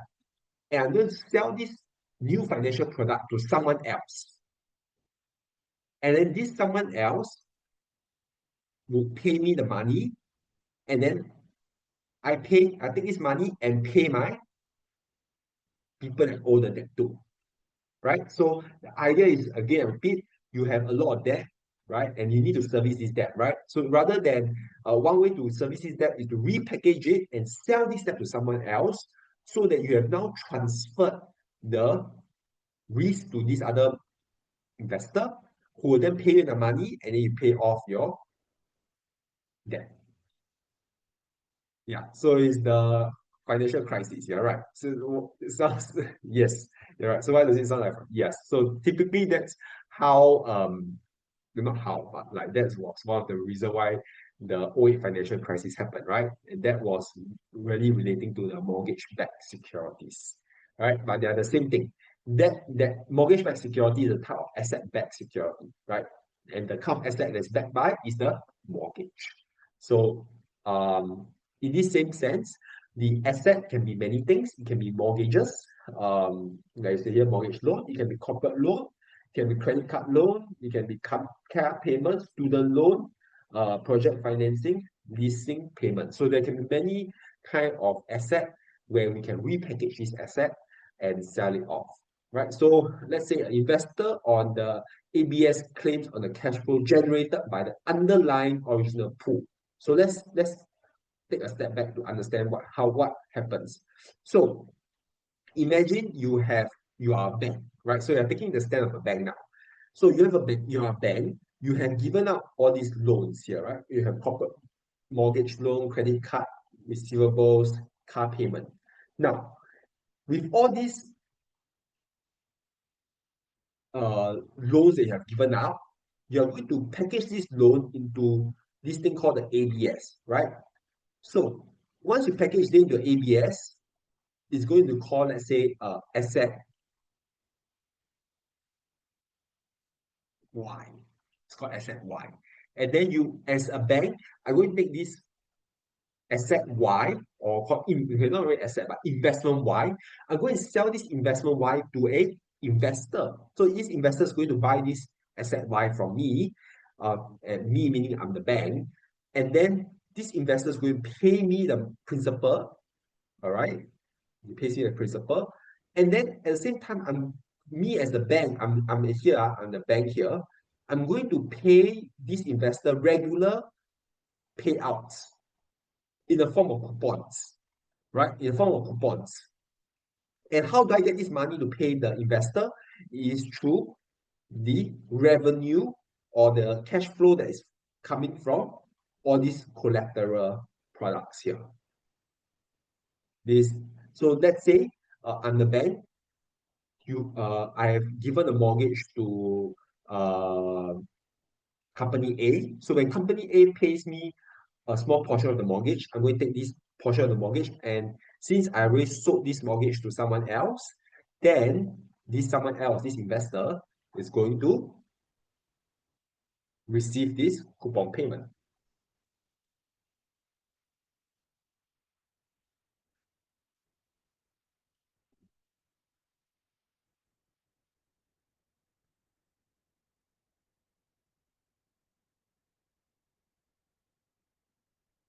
Right? So, if you I believe some of y'all are also in the corporate banking space or working in banks now or hoping to work in banks. So one of the area of growth recently in the banking sector is this um, department called distribution, right? Distribution. So the distribution department, basically what it does, it helps the bank distribute loans. Okay, distribute loans, you can distribute anything, right? Loans, you can distribute trade products, etc. And the idea of this distribution department is quite interesting because they are actually this bank here. There are department in this part here where they repackage the loans and they sell it on to investors. And these investors are quite interesting. They can be investors like insurance company, right? So insurance company buy these products and then they on sell it further, right? So it's really like taking one product and keep selling it, and everyone gets a cut out of it, right? So there's this if you're interested in this kind of securitization, it's quite interesting, and you can check out positions in this department called distribution, or they call it asset rotation, right? And this is more general knowledge, but why would a bank want to use this kind of ABS, or why do they want to distribute these kind of things, right? Why do they want to distribute the loans? Anyone knows?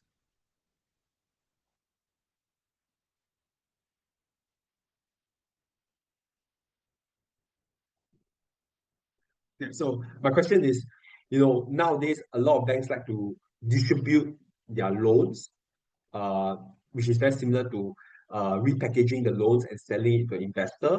So the question is, why do banks want to do this? So the transfer the risk away, you're right. Diversify funding source. So in that sense, yes, you have more funding source. At the same time, you by getting more liquidity, or not really liquidity in a sense, but you are able to use the money that you have in terms of your balance sheet of the bank to, yeah, you get the cash to distribute other, or not distribute, but to engage in other loans, right? That means you can use the money that you receive from selling this ABS to um to engage in other loans, right? So now then, from a bank perspective, right? So then we go to the next slide. From a bank perspective, as a seller of the ABS, we can a few things. You earn some money, right? You of course earn a spread. Okay, you move the loan off the balance sheet because, for example, if like what I mentioned earlier, if you're going to sell your or distribute your loan to an insurance company, you typically now take on the risk of the insurance company. And if you're going to sell it to companies like Manulife, which is almost like an A-rated insurance company, basically, you have transferred your loan. Let's say yours is a mortgage loan to residents, residents meaning you and me. And our credit score will not be an A, right? Unless maybe some of you are millionaires or billionaires, okay, then your credit score is an A. But as an average individual, your credit score is not going to be an A, maybe it's a B or C. So by distributing these, let's say, mortgage loans to individuals to, let's say, Manulife, I have now transferred my risk to Manulife, and I'm going to take on Manulife credit risk, which is maybe an A rated, right? So you have now shift the loans off the balance sheet. It's good, right? You can also have some risk control, basically because you're taking on lesser risk. Let's say you're taking on Manulife risk versus C-rated individual risk. But not only that, at the same time, you can't earn a spread, right? Even when you distribute the loan or you structure it in an ABS, you're still going to make a cut out of it, right? You're not going to make zero money, you're not going to make a loss. So yeah, you do make some service fees and you still earn the fees of structuring the ABS. Now, from an investor perspective, meaning you and me, like why do you want to buy an ABS, right? So ABS typically, depending on the rating of the ABS. So ABS is imagine ABS as an investment product, right? And this investment product can be rated by S&P, can be rated by Fitch, Moody's. So when they rate this product, it's as if this product is like a company, right? Imagine it like a company. So, for example, if it's a AAA company like Amazon, right? Amazon AAA. So then a AAA company will have a certain yield. Maybe they say, oh, for AAA company, your yield is 4% yield. Now, on the flip side, it can also be a double B company, right? A double B plus company is a non-investment grade company, double B plus. So double B plus company now is going to give you maybe a 15% yield. It's going to be a lot, almost or 300% more, right? 5% versus 15%. So as an investor, if I'm going to be a high risk investor, I'm going to invest in a double B plus company, which is a 15% return. So it gives me yield. So you can diversify and invest. Sorry. Diversification investment in a great credit rating. So basically, what is trying to say here, depending on what you want in terms of the credit rating, you can diversify into those companies by buying the ABS, right? You need not be buying a low grade company. You can buy just the ABS. Last but not least, you can have certain insurance provision to protect yourself against the ABS. So, for example, after buying the ABS, if you are afraid of the credit risk, you can further buy some insurance protection to protect any default of your ABS.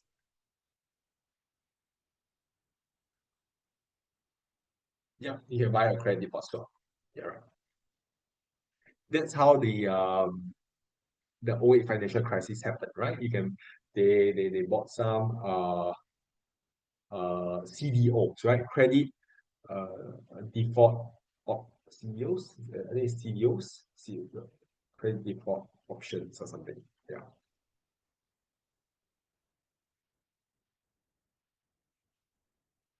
Okay, why securitize a loan? So you can so this is just a summary. You can repackage the risk, the more homogeneous product. It's more efficient at locating risk. What else? It creates a create risk-bearing capacity, meaning that the bank can take on more risk because you have repackaged it and you sold it off, meaning that you receive the cash. And when you receive the cash, you can invest in more products, invest in more things. It will stimulate the economy. Imagine every stage of the repackaging of the risk, everyone makes a cut, everyone makes a fee, everyone's happy, right? As long as the economy is doing well, everyone's happy. Benefit from the subprime market, meaning that what's a subprime market? Meaning that imagine the original people taking the loans are low credit risk, right? Low credit risk. maybe they are a B rating or double B rating, meaning they're not investment grade, and these are subpar, right? They're not good. And so in this subprime kind of market, then by repackaging the group of these loans, you can make it a prime loan, or you can make it a investment grade kind of security product, right? And typically how they do so is what? So you have your subprime product, which is non-investment grade. They buy a insurance protection on top of it, right? And then once you buy insurance, your insurance, your product is going to benefit from insurance, meaning what? Meaning the insurance company's credit risk is now replacing your non-investment grade risk. So from a non-investment grade of double B, maybe you become an A-rated risk because you have bought a insurance from your A-rated company. So that's how you can securitize the loan and benefit from the investment grade rating. For securitization to work, you need to have diversification.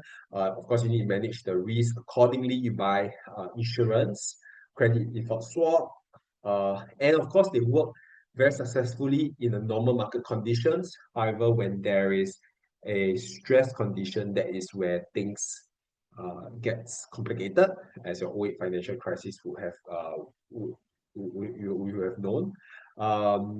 The reasonable so only reasonably sophisticated investors should purchase in such products, right? Because you really need to understand what's the underlying. And of course, this kind of securitization usually has a lot of conditions. Because if you're buying insurance, your insurance also got different policies, different conditions. So you need to be very careful in buying such products. Okay. We can have certain kind of structural credit enhancements as well. So one of the basic credit enhancement is to have different classes, right? Different classes. So you have your junior, senior, which you probably have heard of it, senior debt, junior debt. So senior debt generally will be paid ahead of your junior position. So you create some different classes, right? By creating different classes or different priorities of cash flow. In terms of your structuring, you can see the priority rules are being enforced based on the credit rating or your bond classes. So your top is of course your best rated, your bottom is your B rated, which is not too good. So you create some different classes of bonds, and therefore they would have different level of repayment. Who will get repaid first? Generally, the one with the highest rating will be the senior, meaning they are going to be paid first, right? So it's quite a detail here. You can look through, but the rule refers to this new cash waterfall, or quite simply the waterfall. And so we do have an example to show you how the waterfall works in the next slide. Basically, the losses are distributed among the positions of the bonds, the capital structure. Okay, in terms of this, for credit enhancement, generally for agency, so you call agency, so agency more MBS, mortgage-backed security, or um, generally for agency, small non-agency is a bit more risky. So agency one, it can be your Fannie Mae, US agency, which is US mortgage agency. So those are considered lower risk. Non-agency, that's where they are not government related, then have higher credit risk.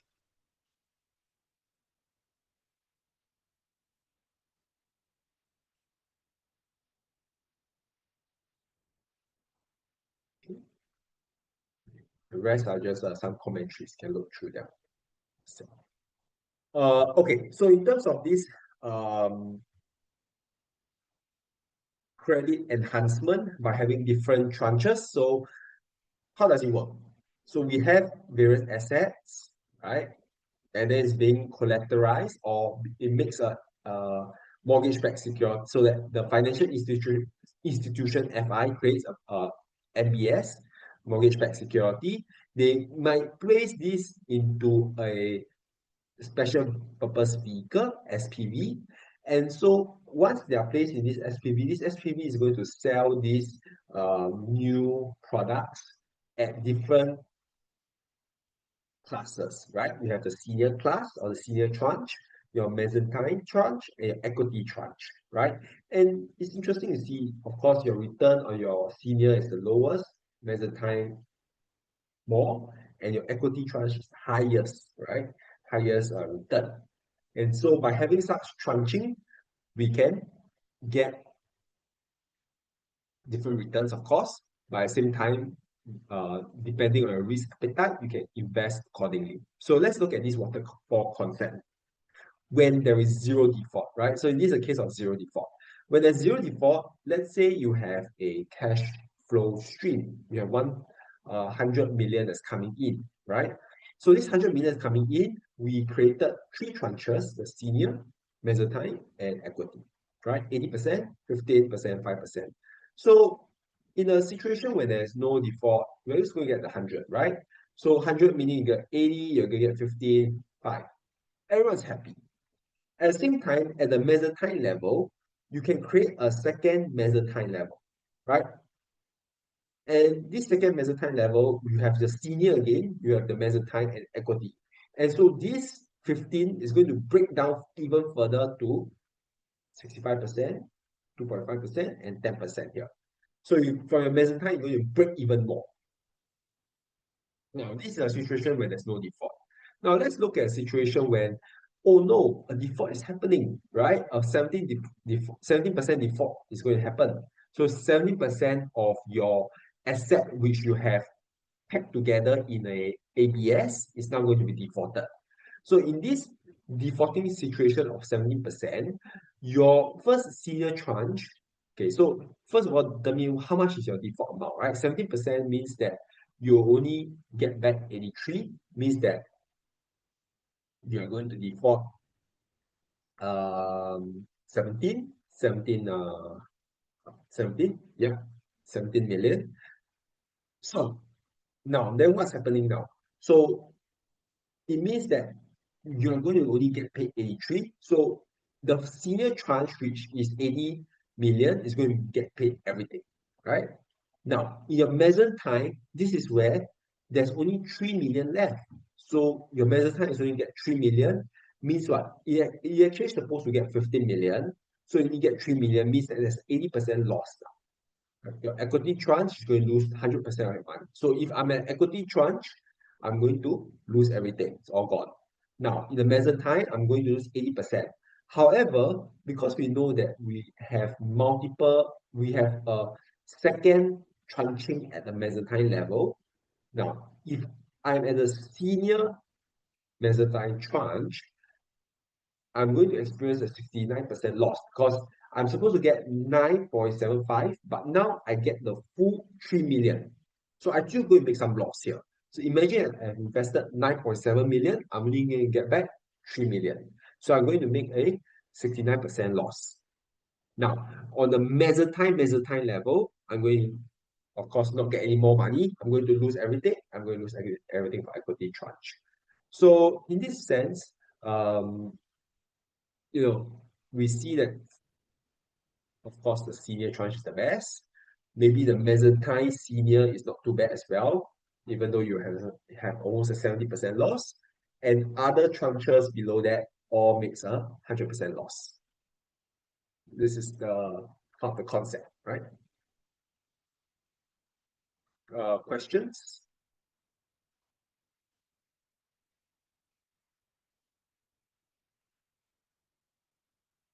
No. Okay. Now, before we go on to this is the last example, I believe. Let's take a break again. Let's maybe come back around 9:15. Yeah, 9:15, 9:08. Okay, wait, sorry, there's one question. Can you repeat what is tree again? What's tree? Okay, so what's tree? So tree is this is so when you have a 17% default, you will have what's the cash flow that you get? So 70% default, meaning that you have 83, you will get 83 million, right? Instead of 100 million, you will get 83 million. So 80 million is going to, yeah.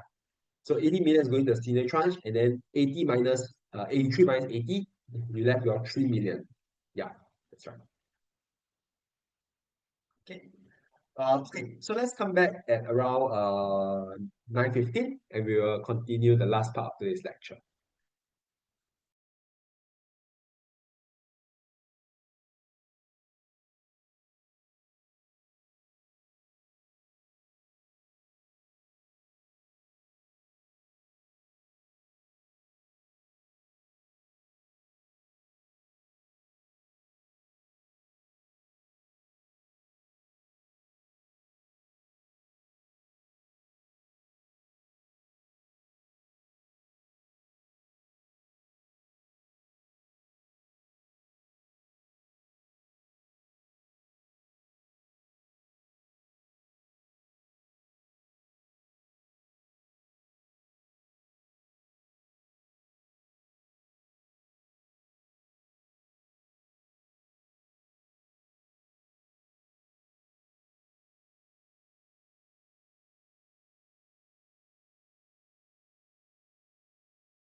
All right. Welcome. Let's look at the last example here. So, okay.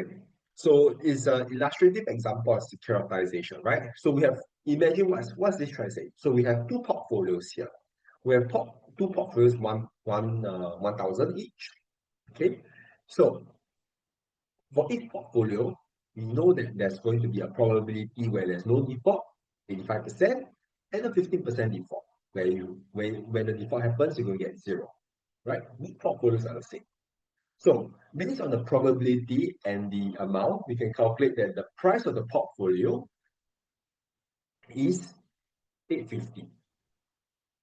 Okay, both is 850, 850. Now let's look at the example. Assuming that the defaults are happening independently. So when something is independent, first of all, you can either have the portfolio with the full value, right? The full value of 2,000.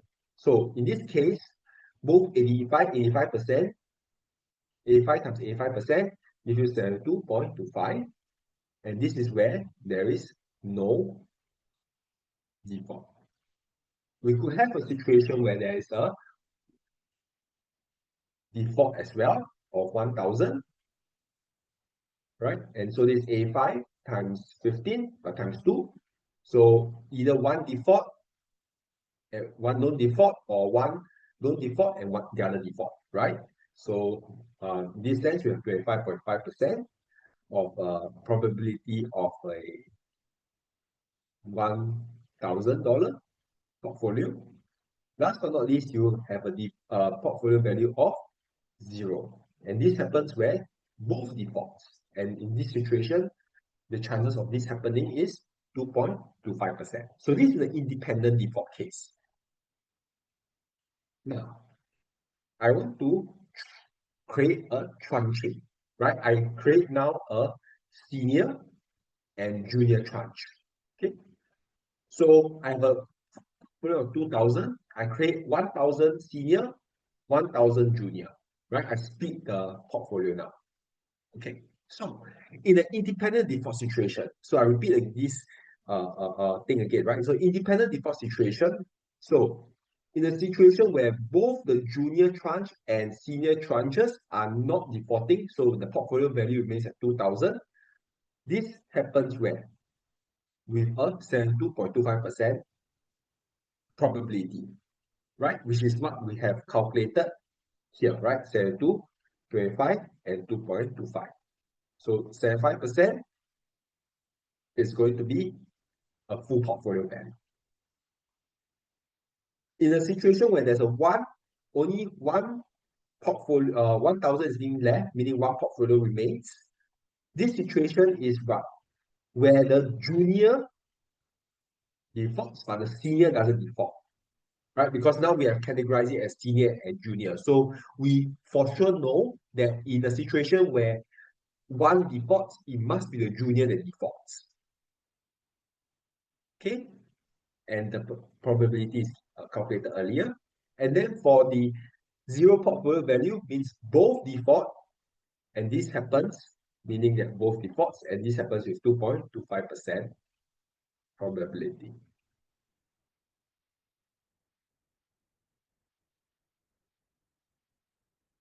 Okay, so because of this, we can see that in the best state, right, the best state for a senior is only 2.5 because it becomes 0. Now, the best state where there's a default happening for the junior on the other hand, I'll use a different color, is given by this, right? 2.25.5 plus 2.25, which is this, 27.75 for best state for a junior tranche.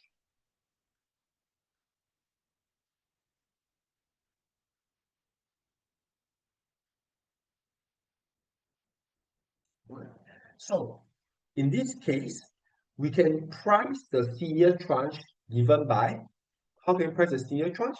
We can give it by this probability, right? 72.25 and 25.5, where it's no defaults happening. So it's 97.75 times 1,000. And then we have a 2.25% where it becomes 0. right? So this is the price of the senior tranche, which is given by this one, which is given by 977.5. Now, on the junior tranche, we know that it will be 72.25, no default, and then the rest are defaulting, right? So we can price the junior tranche, and we found out the junior tranche is 722.5. And what's interesting is when we aggregate both the senior and junior tranches, the total becomes this 1700, which is actually simply equivalent to 850 times 2, which is what we have seen earlier, right? Let me just flip back to show you. Is simply just 850, 850. But then, so the aggregate of tranching it, it would still give you the same price. It's just that we have now redistributed the cost according to the level of risk that you have taken, right? So the cost of the senior, of course, is more because you are taking less risk. The cost is lesser because for the junior, because they're taking more risk.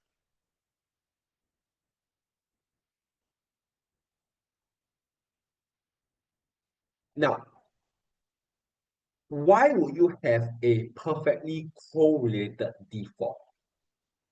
Question. Anyone knows? Why would you have such a situation where you have perfectly correlated defaults?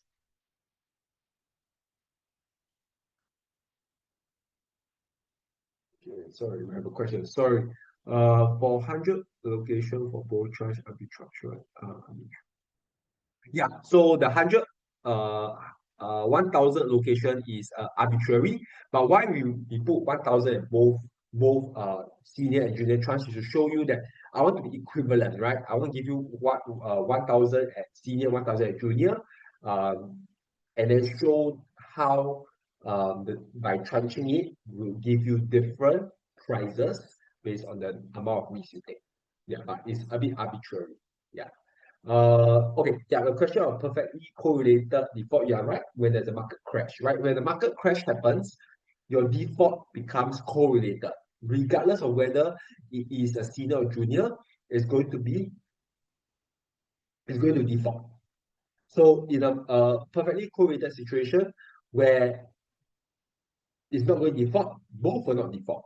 When it's going to default, both will default, right? So now the probability of default, it becomes 85% and 15% for no default and default respectively. So because of a perfectly correlated default, your bad state for senior and bad state for junior now becomes equivalent to 15-15, exactly the same. And you're right, that's where the market crash. And so in a perfectly correlated situation, in a market crash, that's where your price of a senior and price of a junior tranche is exactly the same. So there's no benefit of doing tranching in a situation of a market crash or let's say a major recession.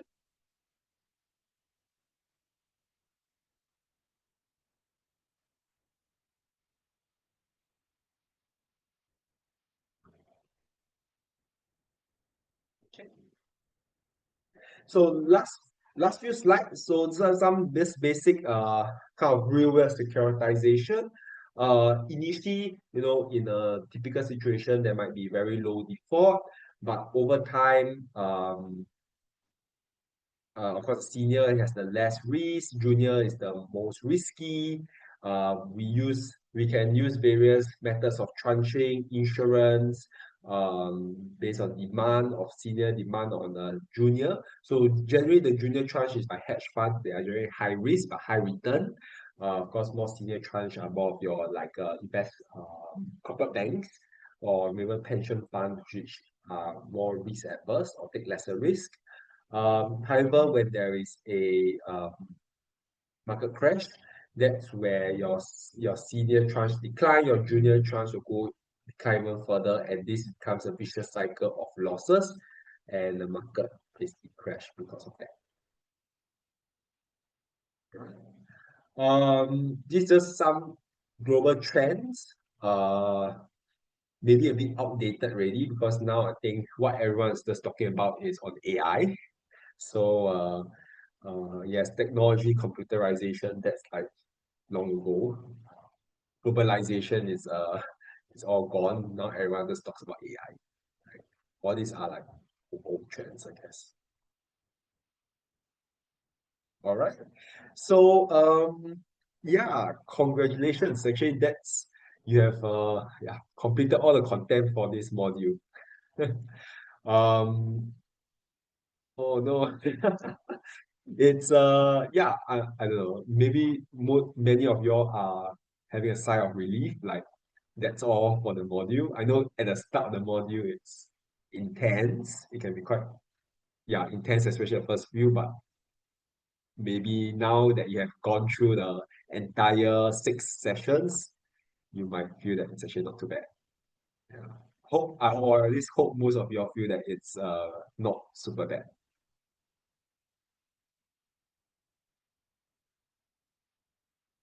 Yeah, quite fun. Okay, that's good. That's good that you think it's fun. Uh,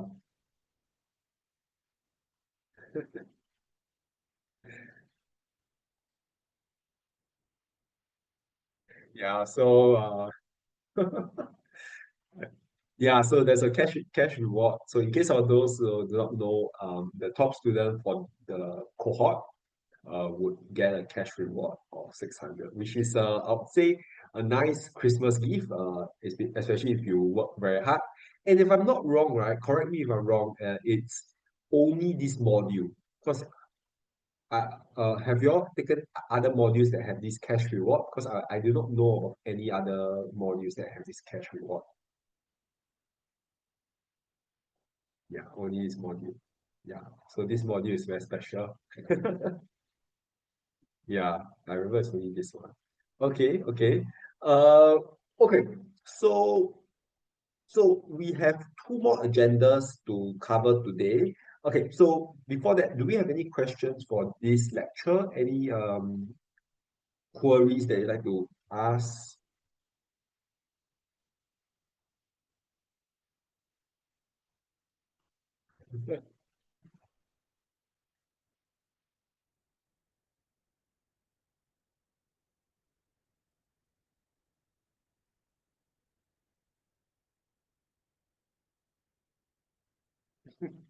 600, yeah.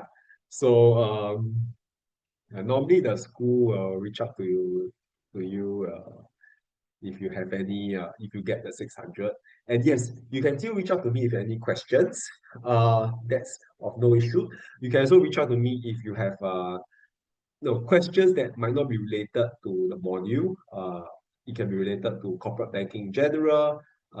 As I introduced at the start of the lecture, which is like way back when you're in kindergarten kind of thing, which is almost 11 weeks ago now, right? Time flies. Yeah, so I'm in corporate banking. So if anyone is interested in corporate banking or in that kind of area, feel free to reach out. So we have two things I want to cover. Um, so maybe the first one we can do it quickly because okay, maybe before we go to the GPA, yeah, okay, let's do the GPA first, right? So GPA, I think generally many groups did well. I think the minimum was like I think 60%. So most of your I think did around 70, 80 or even 90%, which is very good. So generally the GPA was done very well. Um, there are some very tricky questions, right? So I just want to go through the general points of the question. And if more importantly, if you do any questions regarding comments or anything, do stop me and then we can go through them. This is just for also overall learning. So for the first question, this one, unfortunately, this one the marking or the marking guide is quite strict on this. So for your risk, you will the two key risks, right? So most of your identify the price risk. and that's easy. Price risk is very easy. The second one, many of you all identified production risk or yield related risk. And this is the one that most group lose a lot of marks because uh, to explain how options, forward, future, and swaps can mitigate yield risk, you have to be very detailed, right? And explain, some of you all mentioned like weather option. Okay, yes, weather one is correct. But then let's say forward, right? Then you need to be very detailed on what kind of forward product can mitigate the yield risk using a forward. So that's the part that um, is a bit tricky, I would say, in this question because uh, uh, this one, because there's actually a hint here. Be precise about the producer's position in each derivative and how it offset the risk, right? So you need to be, unfortunately, you need to be very precise on how your yield risk is being mitigated. There's one, I think one or two groups quite smart. They use interest. They mentioned that one of the risks is interest rate risk, and they explain why is it interest rate very well. And it makes sense because if you have certain kind of financing or you have working capital kind of financing, you will need bank loans, right? You're going to be exposed to interest rate risk. And if you use the concept of interest rate risk, generally, because interest rate is easy to explain using the various financial derivative, you manage to get the full marks for this question, right? So again, I repeat, uh, interest rate risk is a very good example of other risks that you can use, but most of you all did the yield risk, which can be very difficult to explain from a producer position.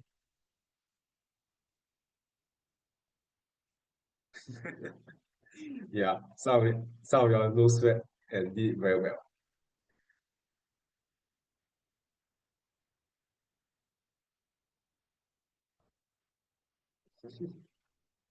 So for question two, more or less most of you all did it well, because this is kind of a repeat of your class test in the sense of using binomial tree method. For part A, it's okay. I think this is quite okay. Good. I think generally all managed to score. Now, for part B, this is the part that you need to be very careful, right? What are the key challenges? So some of you all mentioned, oh, the key challenge might be the averaging of the price, or that it is very mathematically, computationally difficult because you need to do the binomial tree. Yes, those are challenges, but you need to identify the key challenge. So this one, unfortunately, is quite strict. So you need to mention things like um, path dependency, right? So because the GBA is group work, so they expect you to do a bit of research, right? Things like path dependency or like things like the explosion of steps, right? That means your if you have normally we only do two steps, right? Two steps by number three, but you have four, five, six, seven steps. The number of path is going to explode. Explode meaning that it's going to increase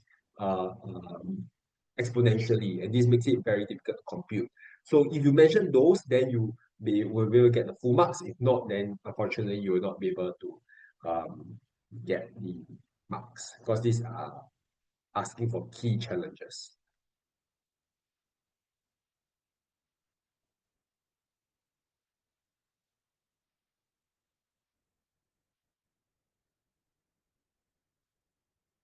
Part C, option of from buyer perspective, the significant advantages and disadvantages. This one, more or less okay.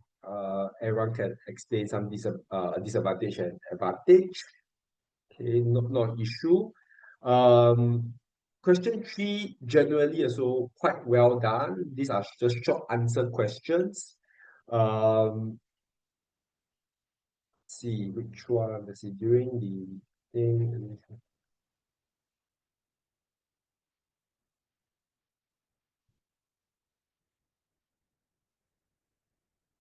Yeah.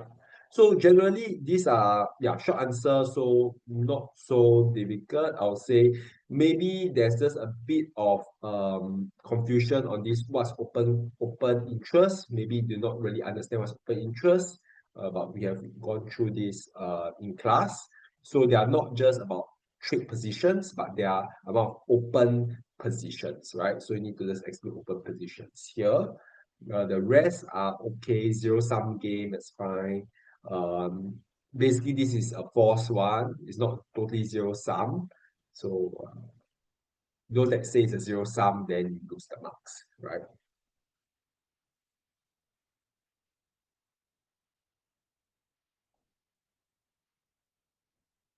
This one you must, okay, so this commodity future, you need to use there's a formula that we have discussed in class. So you need to use a formula. If you do not use that formula to explain, then unfortunately you will not get the mark, or you will not get the full marks. Questions, anything, any queries you want to clarify?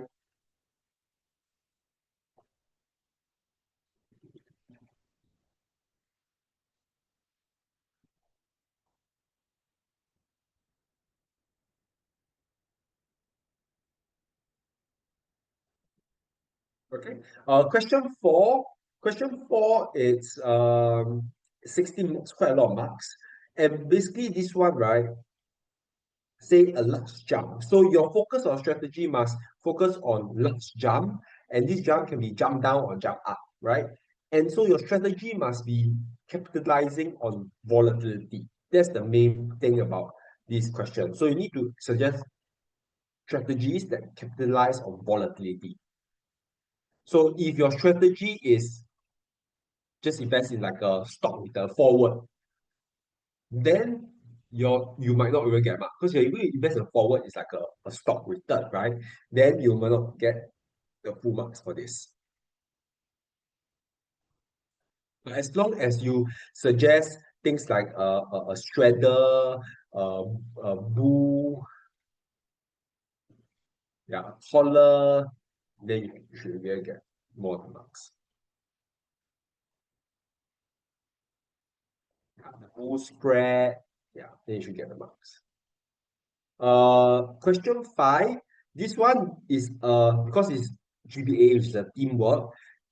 Basically, the thing is because it's a future on commodities. Because of future on commodities, this one there is a very specific way of calculating the steps. You know, the pi. Basically, pi to calculate pi for your binomial. And so because it's a group work, therefore, typically the questions will push you to do a bit more research on your own to find out the answer. So if you use the normal binomial tree, you will not get the marks, unfortunately. And you lose quite a bit of marks because this question really is trying to test you whether you know that, hey, actually, if it's a future contract on commodities, the method of doing binomial tree is slightly different, right? So because it's group work, so this question is a bit so-called stretching your understanding of binomial tree.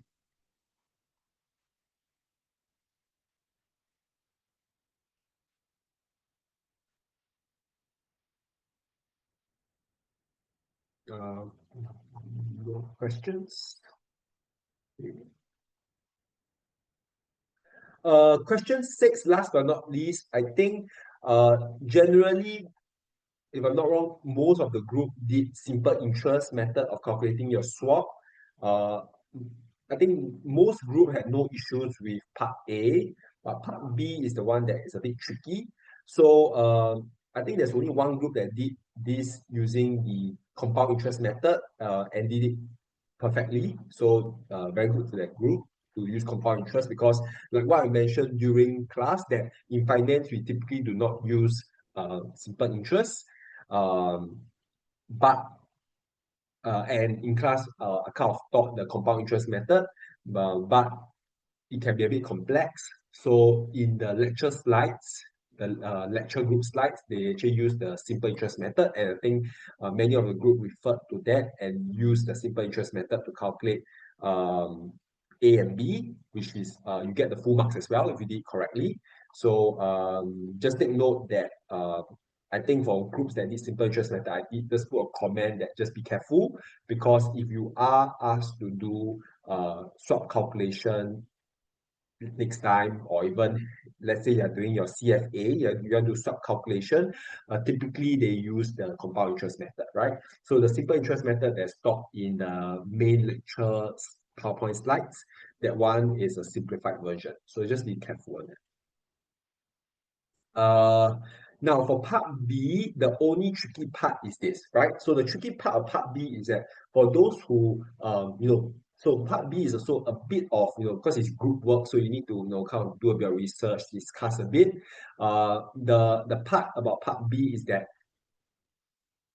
if the floating rate payment amount is going to be locked in on the first day, right? So the amount that you're going to pay is going to lock in, notwithstanding notwithstanding that the floating rate might change after 15 days. So that is the main part. So your floating rate payment amount is going to be fixed, but the discount factor for your floating rate payment is going to change. So that is the main difference. So I repeat again, for this kind of question, where it is like 15 days have passed, the difference is that your floating rate amount, payment amount, is going to be locked in on the first day or based on the original uh, forward rate, but the discount factor is going to be updated using the new forward rate. Right? So long as you kind of understand this concept, um, or manage to research and find out about this concept, then you are more or less, yeah, you should be able to get full marks for this. Um, Questions? This?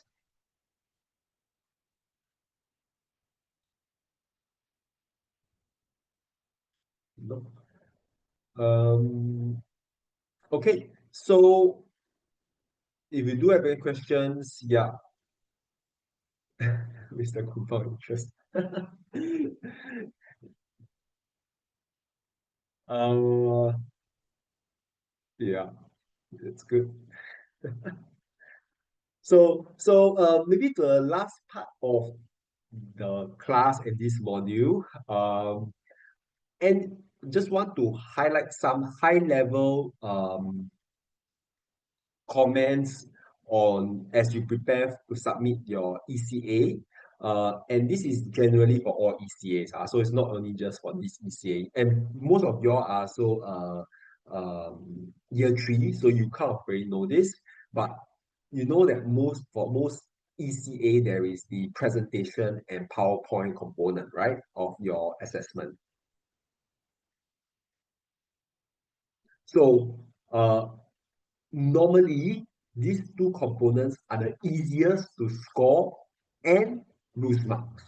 So if you really want to score on your ECA, because I think your PowerPoint is I think 8% of your ECA marks, and your presentation is 25%, which is one quarter of your marks. So these two components are the easiest to score and easiest to lose marks. So the good thing about the school is that they provide in your ECA, they provide you the marking guide, right, for your presentation and your PowerPoint. Please really look at the marking guide, because you notice, right, the marking guide did not really mention much about content. It really, like even the presentation, really focused on eye contact, about posture, um, uh, what else? Reading from screen. I think there's quite a few things. So really for this one, I strongly encourage everyone to put in the effort to record yourself properly, right? So a couple of good tips to record yourself properly for your presentation, which is 25% of your marks, is first of all, encourage you to dress up. I know it's a bit stupid, like just put on a nice shirt and a blazer if you have a blazer, but put on a nice shirt, right? Do not wear like a t-shirt. Because this kind of thing, imagine like it's a real presentation, right? So just put in a bit of effort. Also maybe if you can record yourself standing up, right, rather than sitting down. right? So do this kind of thing, and these are the easy, so-called easy marks to score, but as well very easy to lose. Let's say if you the person watching the videos can tell that you're reading from the screen, then you immediately lose the marks allocated at that segment.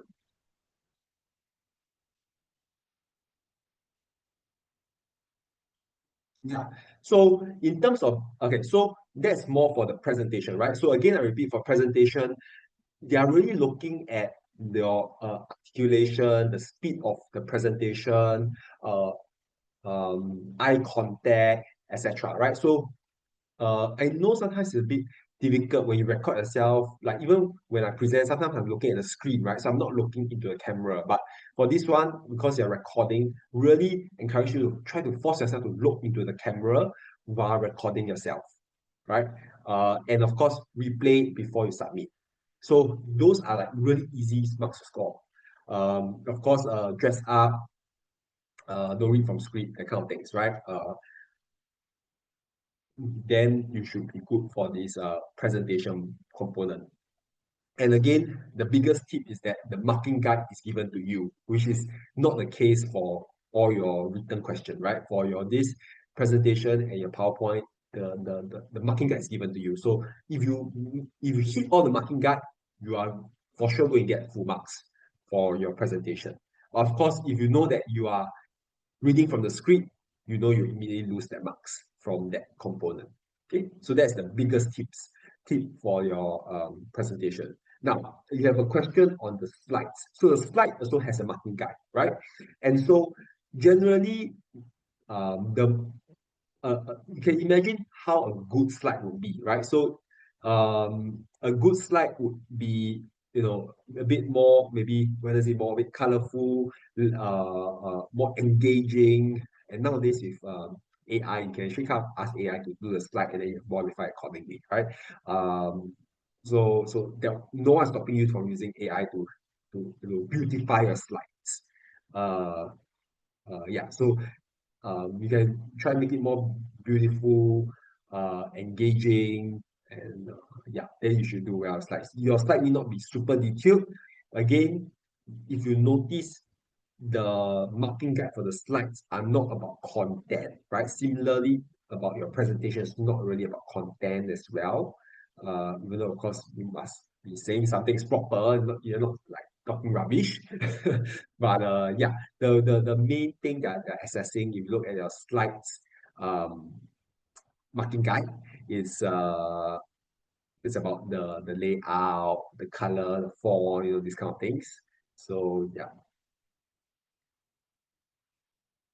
I hope those two guide is good um, tips, because normally what I see previously is that if you can score for these two components, uh, and if you do, let's say, moderately for your the written assignment, the written component, then you generally score very well, right, for your ECA. Especially for those who didn't manage to do the class test. So really encourage you to put in extra effort for your ECA, because then your ECA is going to constitute a large portion of your grade. So it really depends. So not sure yet whether they will do like cross marking of ECA. So we do not know yet. Oh, one more thing. So I think some of you are concerned about the word count. So generally, again, I repeat, this is more across the board. Generally, the markers are not really too fixated about word count, so long as, let's say, the word count is 50 words, you don't write 150 words, right? So long as it's not excessive, that's fine, right? So need not be too concerned, I would say.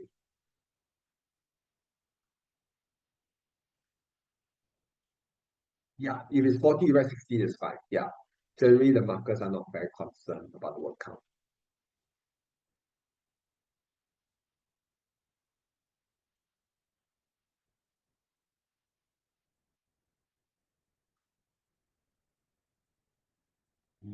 Do we have any queries, questions? In terms of your working, again, I highlight you can do certain screenshots of like the Excel, like what we saw in the slides, because it makes sense, right? I think it does. The market doesn't expect you to type out the equal, like the marker is not going to expect you to do this, right?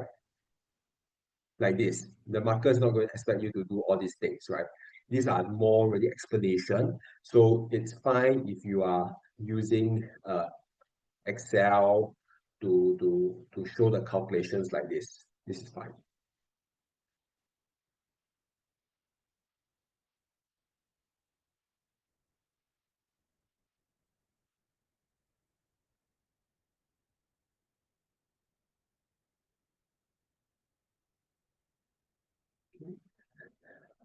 Any other questions? Okay, maybe I'll just pause the recording because now it's just more questions.